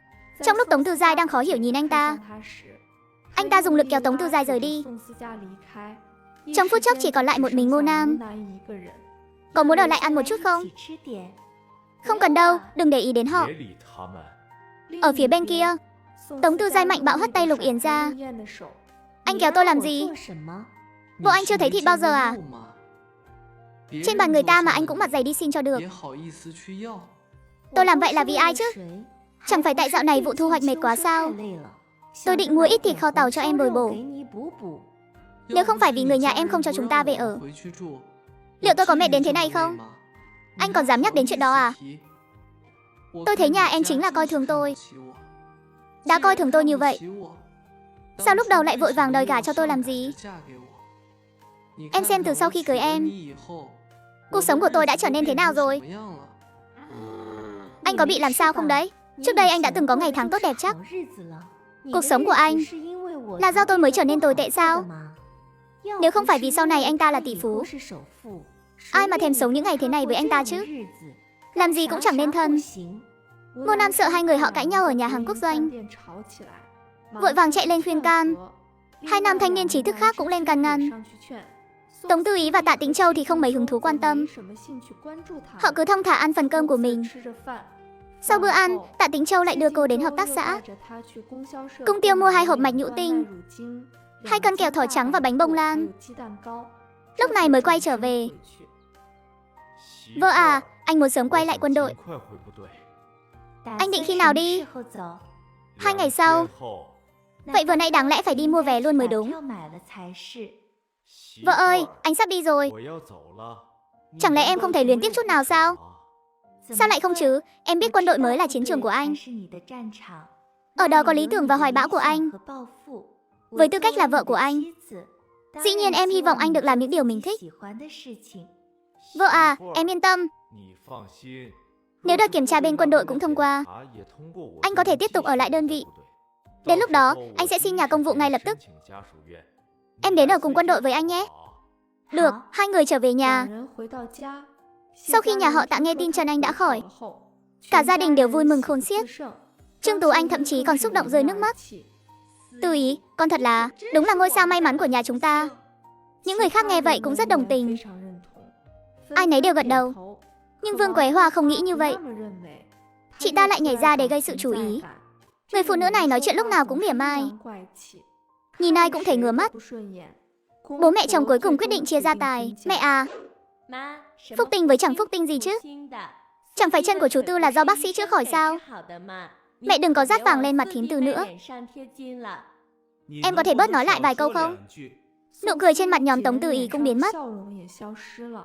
Bà chị dâu thứ hai này mâu thuẫn lớn thì không có, nhưng chuyện vặt vãnh thì cả đống. Nếu mình so đo với chị ta lại bảo mình là hạng hẹp hòi. Chị dâu hai, vị bác sĩ đó đúng là vì nể mặt Tư Ý mới đồng ý chữa trị cho em. Mẹ nói như vậy cũng không có gì sai cả, cho nên mong chị bớt nói lại vài câu. Nếu thực sự thấy ngứa mồm, chị có thể làm việc nhiều hơn đi. Cô ta có phúc khí và bản lĩnh như vậy, sao không thấy cô ta mời bác sĩ đến khám cho chị dâu cả đi? Nếu không chị ấy cũng chẳng đến mức tới giờ vẫn không sinh được. Còn thím Từ nữa, thím gả vào đây cũng được gần 1 tháng rồi nhỉ? Bụng vẫn chưa có động tĩnh gì sao? Chẳng lẽ thím cũng là hạng không biết đẻ như Triệu Mỹ Hà? Nghe thấy lời này, sắc mặt cô ấy trắng bệch, cơ thể khẽ run rẩy, lảo đảo lùi lại phía sau. Em dâu, cô quá đáng lắm rồi. Chuyện của chúng tôi chưa đến lượt cô đứng đó chỉ tay 5 ngón đâu. Vương Quế Hoa chẳng mảy may nhận ra mình sai, ngược lại còn lộ rõ vẻ đắc ý, bởi vì cô ta đã sinh được 2 đứa con trai mà.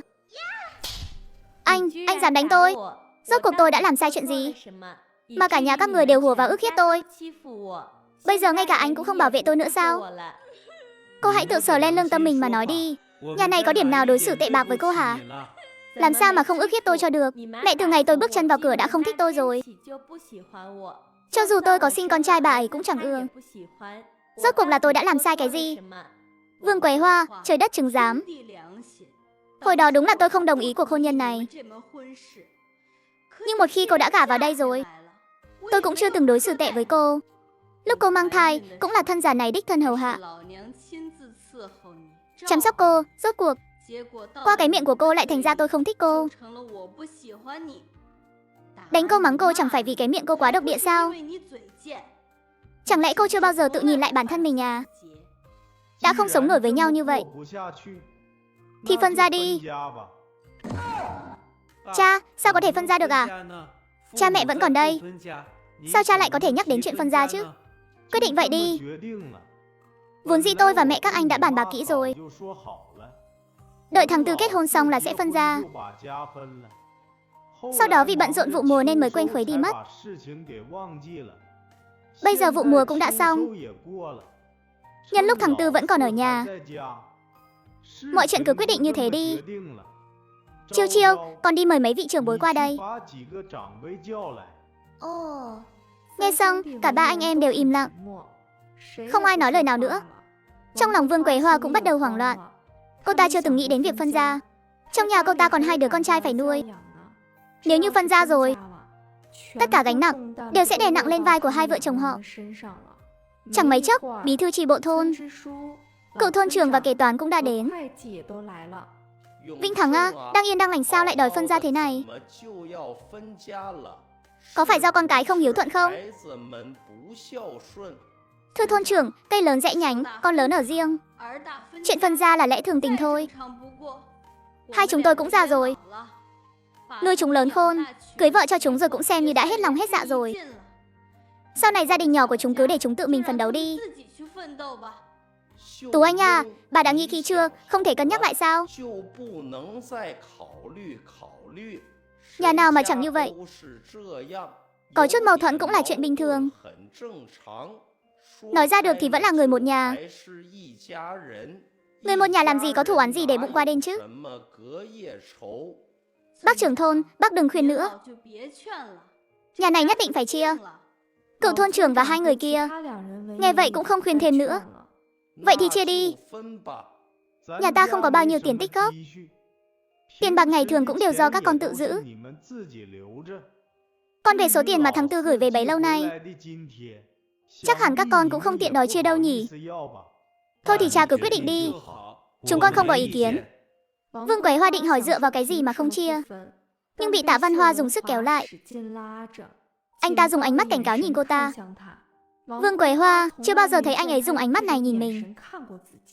Cô ta liền không dám lên tiếng nữa. Cha, con đã đưa tiền cho gia đình rồi, thì cha cứ giữ lấy đi. Chiêu chiêu còn đang đi học, vẫn còn nhiều chỗ cần dùng đến tiền. Số tiền này con không lấy, vậy thì số tiền này sẽ không chia. Cha mẹ sẽ giữ lấy. Điểm công những năm trước cũng đã chia đều rồi. Năm nay thì tính theo đầu người. Cứ chia vào tên của mỗi đứa là được. Còn về thằng Tư và vợ nó, sẽ tính điểm công vụ mùa cho 2 đứa. Chuyện này mọi người không có ý kiến gì chứ? Nhà cửa thì các con đang ở đâu? Sẽ chia cho các con ở đó. Gian nhà chính phía đông để lại cho cha và mẹ con. Gian phía tây để cho Chiêu Chiêu. Cha mẹ cũng không nói sau này sẽ ở với đứa nào. Mỗi năm các con cứ đưa cho cha mẹ 10 đồng tiền phụng dưỡng là được. Đừng có ai nói cha mẹ thiên vị ai. Các con không có ý kiến gì chứ? Chúng con không có ý kiến. Cái chảo xào nấu trong nhà để lại cho cha và mẹ các con. Bát đũa còn lại chia đều. 3 anh em mỗi người lấy 1 phần. Chỉ có bấy nhiêu thôi. Nếu các con không có ý kiến gì thì ký tên điểm chỉ đi. Vương Quế Hoa không ngờ gia sản lại được chia xong đơn giản như vậy. Vậy anh ta được cái gì chứ? À không nhịn được lại muốn phản bác. Dựa vào cái gì chứ? Còn quậy nữa thì chúng ta ly hôn. Tim Vương Quế Hoa thắt lại một cái. Sự hung hăng trên người lập tức xẹp xuống. Những người khác liếc nhìn ả một cái hững hờ. Cũng không ai nói gì. Lúc này Vương Quế Hoa có hối hận cũng đã không kịp nữa rồi. Còn bị ăn một bạt tài vô ích. Sau khi ký tên và điểm chỉ xong, lão thôn trưởng và những người khác cũng không ở lại lâu. Đứng dậy ra về. Đã chia thì chia cho dứt khoát. Vật liệu xây nhà còn thừa vẫn còn đó. Hôm nay các con hãy xây tường bao quanh sân lên đi. Tạ Lâm Thành và Tạ Văn Hoa lúc vừa chia gia sản thì không thấy buồn, bây giờ lại có chút chạnh lòng. 2 người họ giống như những đứa trẻ bị cha mẹ bỏ rơi. Nhưng không ai phản đối. Đại đội trưởng Tạ Tĩnh Châu dắt Tống Tư Ý trở về phòng. Cuối cùng cũng có thể tự mình nấu ăn rồi. Vợ ơi, anh đang nghĩ căn nhà của chú Hải Đông trong thôn vẫn còn bỏ trống. Hay là chúng ta bỏ tiền ra mua lại đi. Anh sắp phải quay lại quân đội rồi. Xây nhà mới cũng không kịp. Anh cả và anh Hải chắc chắn phải mở rộng nhà. Nếu không cũng chẳng đủ chỗ ở. Chúng ta mua nhà có sẵn. Sau này về thăm cha mẹ cũng có chỗ dừng chân. Em thấy khả thi đấy. Nhà bên đó vẫn còn tốt. Chúng ta chuyển qua là ở được ngay. Cũng không xa nhà cũ lắm. Về thăm ba mẹ cũng thuận tiện. Vậy giờ anh đi tìm cha bàn bạc. Dứt lời thì anh ấy đã đi ra ngoài. Con muốn mua nhà của chú Hải Đông sao? Vâng, con không có thời gian xây nhà. Căn nhà hiện tại nhỏ quá, không tiện. Nếu đã có điều kiện đó, anh cũng không muốn để vợ mình phải chịu thiệt thòi. Quyền xử lý căn nhà đó đúng là thuộc về thôn. Nhưng Hải Đông Thư cũng đã nói rõ rồi. 3 gian nhà gạch xanh đó phải 500 tệ mới bán. Đó cũng là lý do tại sao căn nhà để trống lâu như vậy mà không có ai mua. Tất nhiên người ta cũng có nói toàn bộ số tiền đó sẽ quyên góp cho đại đội để hỗ trợ cho những đứa trẻ không có tiền đi học. Căn nhà đó cũng mới xây được vài năm thôi. Bình thường còn chưa có người ở. Thực ra cũng không khác gì nhà mới. Nếu họ muốn xây lại 3 gian nhà với quy cách tương tự, 500 tệ chắc chắn không đủ đâu. Nói là 3 gian, nhưng còn chưa bao gồm nhà bếp và tường bao quanh đâu. Được rồi. Vậy con và vợ con bàn bạc lại đi. Chuẩn bị sẵn tiền để cha đi bàn bạc với những người khác. Tạ Tĩnh Châu về phòng liền nói với Tống Tư Ý. Tống Tư Ý cảm thấy 500 tệ rất đáng. Cô ấy liền đưa trực tiếp 500 tệ cho Tạ Tĩnh Châu.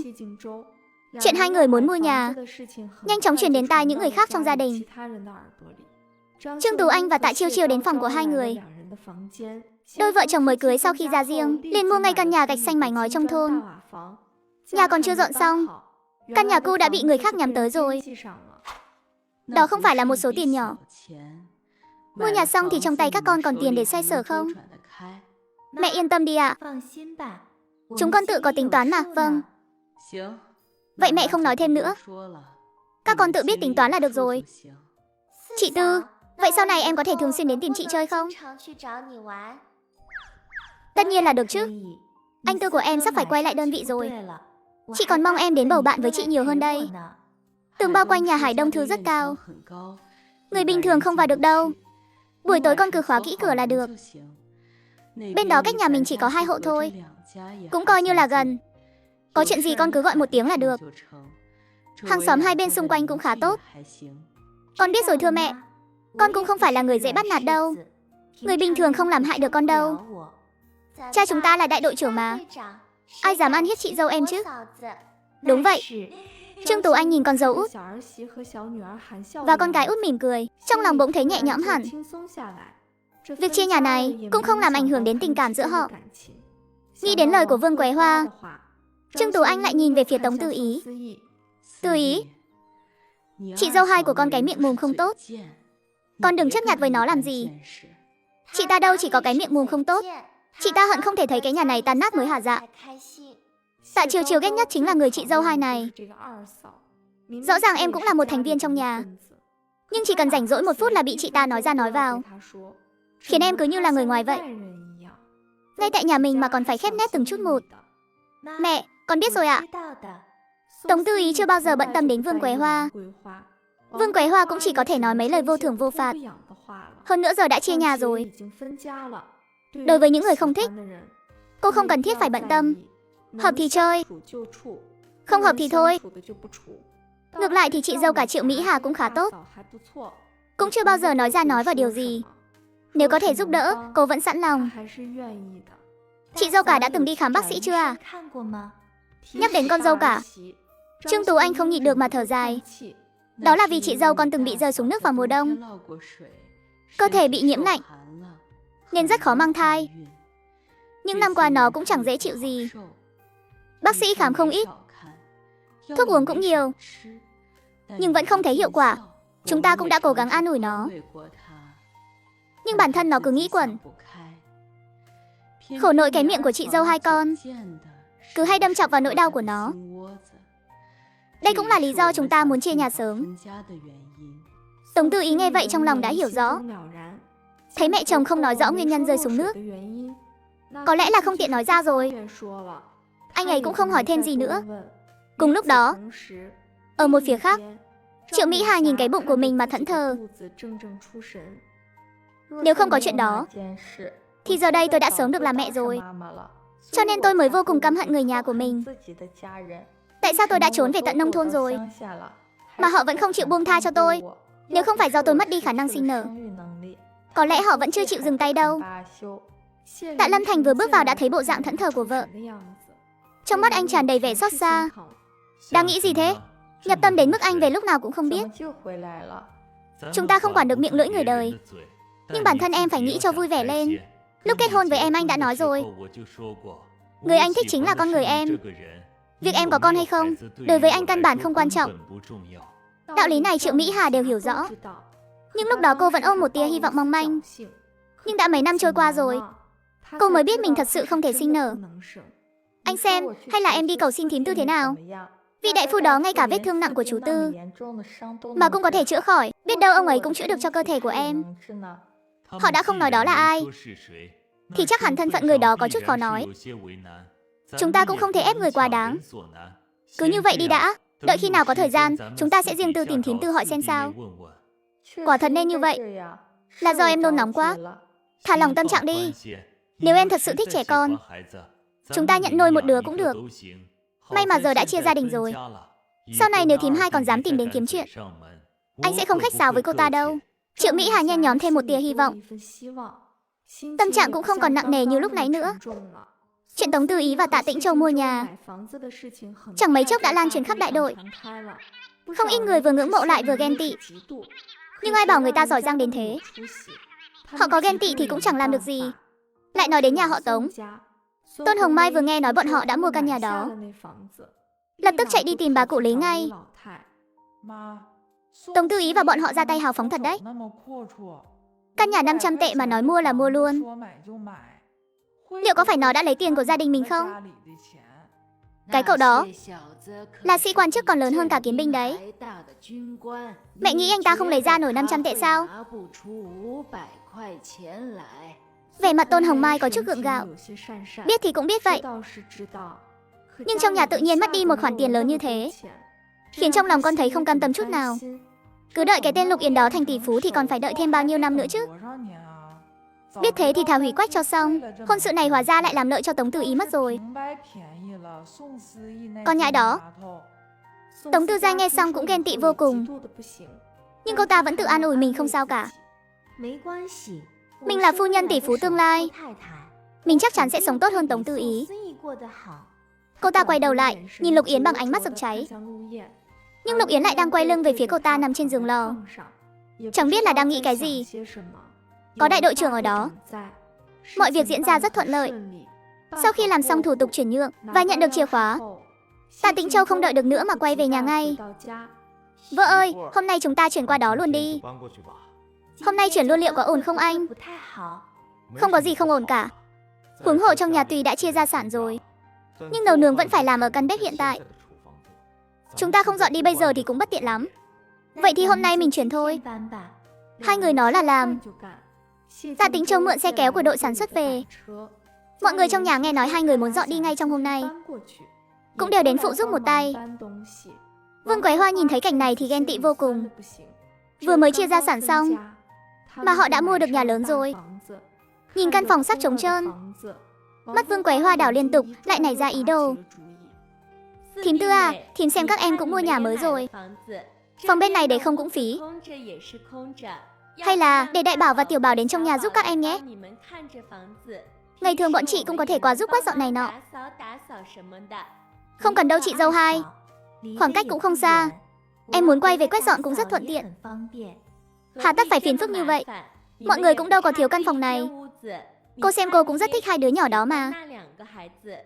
Tư Ý, cô cũng không nỡ nhìn hai đứa trẻ lớn thế này rồi mà còn phải chen chúc một phòng với chúng tôi chứ hả?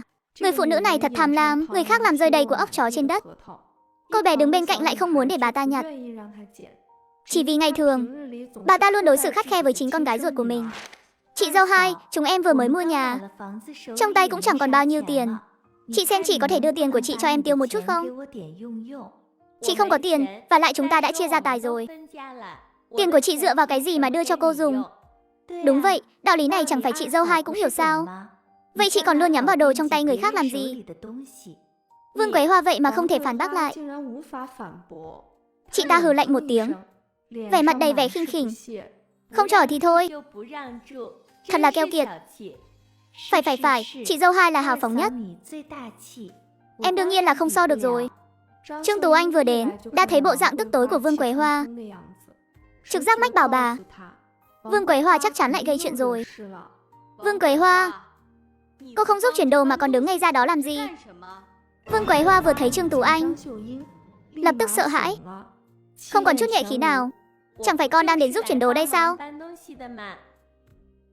Trương Tú Anh nghi ngờ nhìn theo bóng lưng của Vương Quế Hoa. Bà quay đầu nhìn Tống Tư Ý. Tư Ý, nó lại muốn làm gì nữa vậy? Mẹ, không có gì đâu, con chỉ đang tán gẫu với chị dâu hai thôi. Trương Tú Anh dĩ nhiên là không tin, nhưng cũng không hỏi thêm nữa. Chỉ là trong ánh mắt vẫn lộ rõ vẻ hoài nghi. Đồ đạc của họ vốn dĩ cũng không nhiều, chỉ cần 2 chuyến là đã chuyển xong hết rồi. Tống Tư Ý đi tham quan ngôi nhà mới một lượt, trên mặt lộ ra một nụ cười hài lòng. Sau khi sắp xếp xong hầu hết đồ đạc, Tống Tư Ý nhìn chằm chằm Tạ Tĩnh Châu, trên mặt thoáng hiện vẻ bất lực. Chẳng phải anh bảo nấu cơm không tiện sao?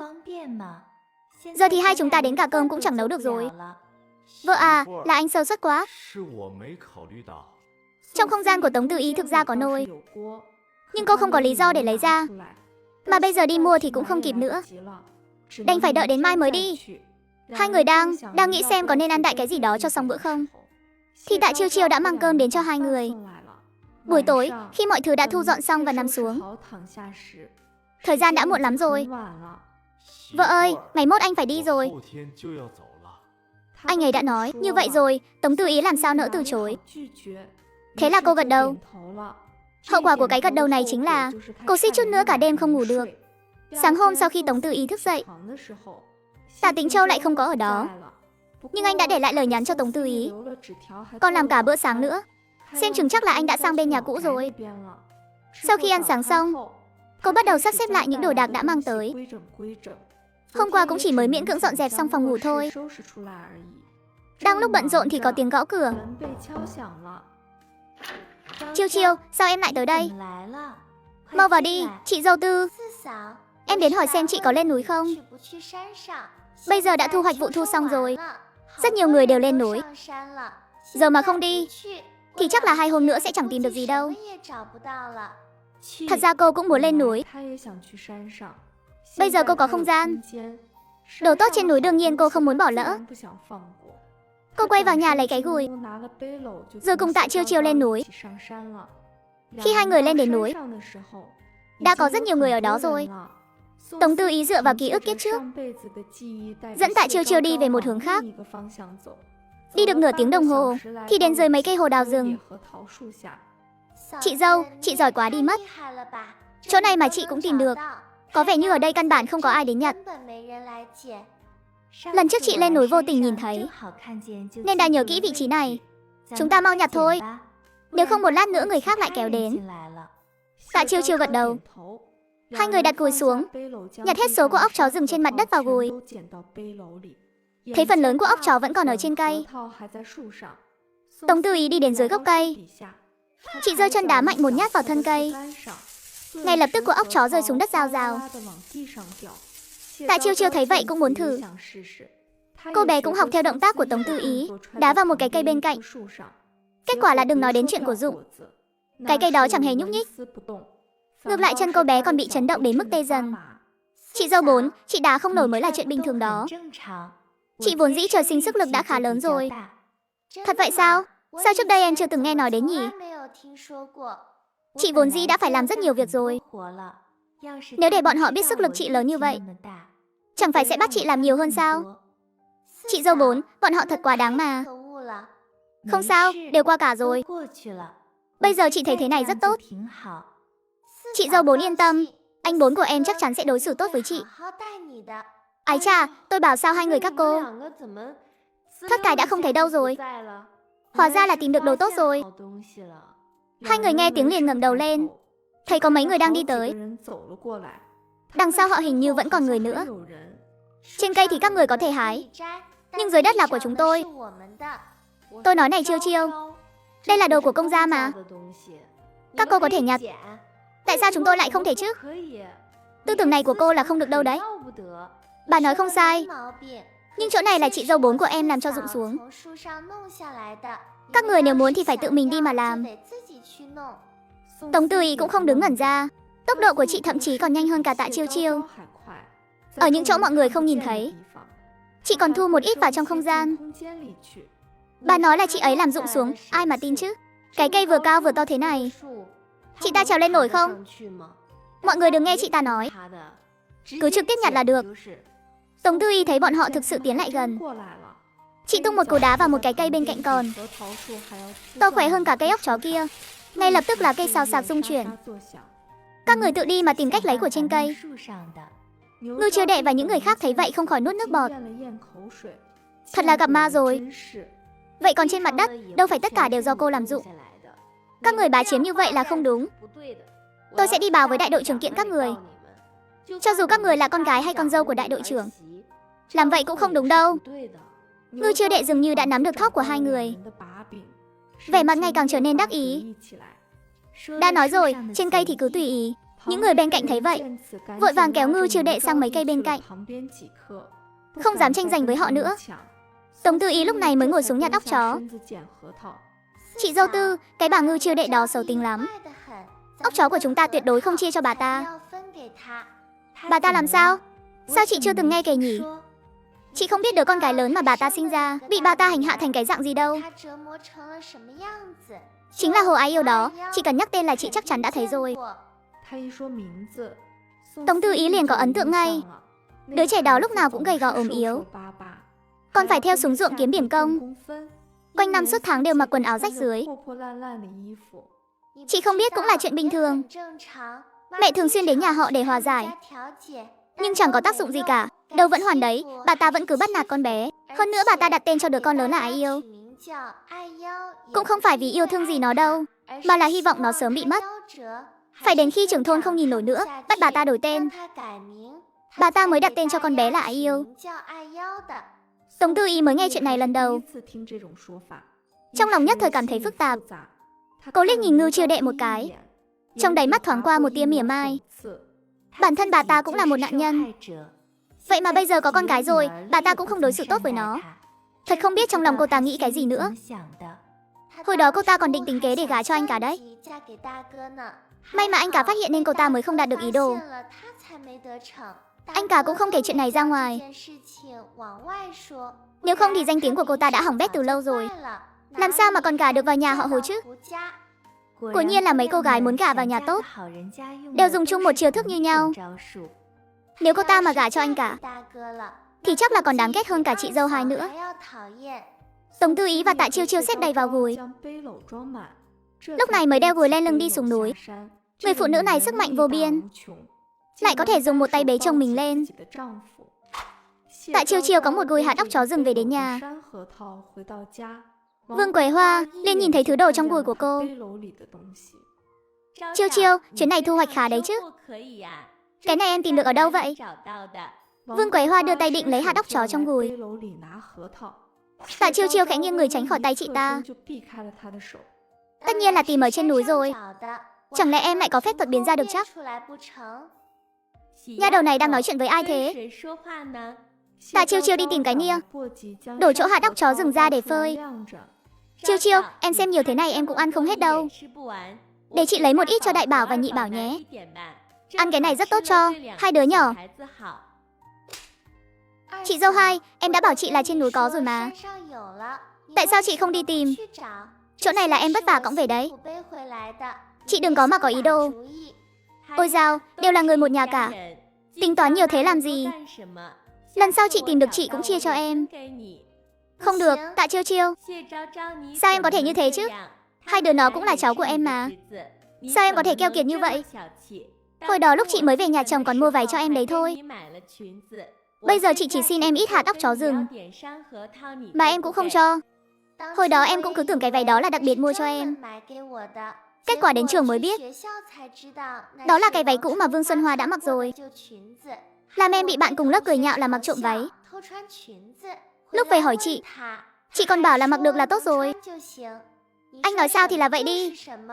Vương Quế Hoa vừa nhìn thấy bộ dạng đi lợm này của anh ta là thấy bực mình, nhưng cũng chẳng làm gì được anh ta, chỉ cảm thấy uất ức trong lòng. Bên kia, Tống Tư Y đang làm món thịt kho tàu trong bếp.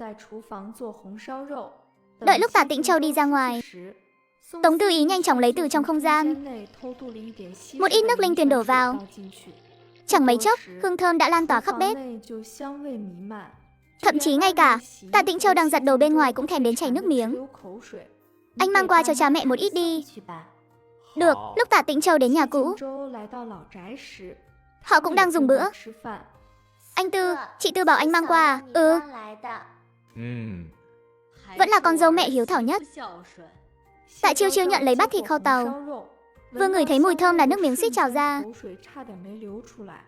Lúc Tạ Tĩnh Châu tới, Vương Quế Hoa đã nhìn thấy rồi. Nhìn bát thịt kho tàu đầy ắp kia, suýt chút nữa là làm bà ta thèm chớt. Con cái nhà người ta đều biết, cố gắng moi đồ ngon từ chỗ người già để ăn. Còn nhà mình thì hay rồi, dạy thế nào cũng không xong. Chú Tư và thím Tư cũng có 2 đứa trẻ, lại còn nhỏ như vậy, mà chẳng thấy mang qua cho chúng một ít. Vương Quế Hoa, bà có biết phân gia là gì không? Đó là đã thành 2 gia đình rồi. Họ làm gì cũng không liên quan đến chúng ta nữa. Chẳng phải do bà là mình làm vậy sao? Bây giờ bà còn phàn nàn cái gì? Ai nợ bà chứ? Chúng ta phải ăn đồ của mình, không được cướp đồ của người khác để ăn. Nhị Bảo nói đúng đấy. Cả nhà đều đang chống lại tôi. Đến cả đứa con mình rứt ruột đẻ ra cũng vậy. Sớm biết sẽ như thế này, thà rằng không sinh tụi nó ra còn hơn. Lúc này, Tạ Chiêu Chiêu bưng một bát thịt nhỏ đi vào. Vương Quế Hoa thấy họ còn biết mang thịt qua, trong lòng cuối cùng cũng thấy dễ chịu hơn một chút. Bà ta định giơ tay ra nhận lấy. Anh hai, đây là chị Tư làm. Mẹ bảo em mang qua một ít cho Đại Bảo và Tiểu Bảo nếm thử. Cháu thích nhất là được ăn cơm thím Tư nấu. Tạ Văn Hoa dưới ánh mắt mong đợi của Vương Quế Hoa, đem toàn bộ thịt chia hết cho 2 đứa con trai. Ngay cả nước dùng cũng đưa cho 2 đứa nhỏ. Nhiều như thế, 2 đứa nó làm sao ăn hết được?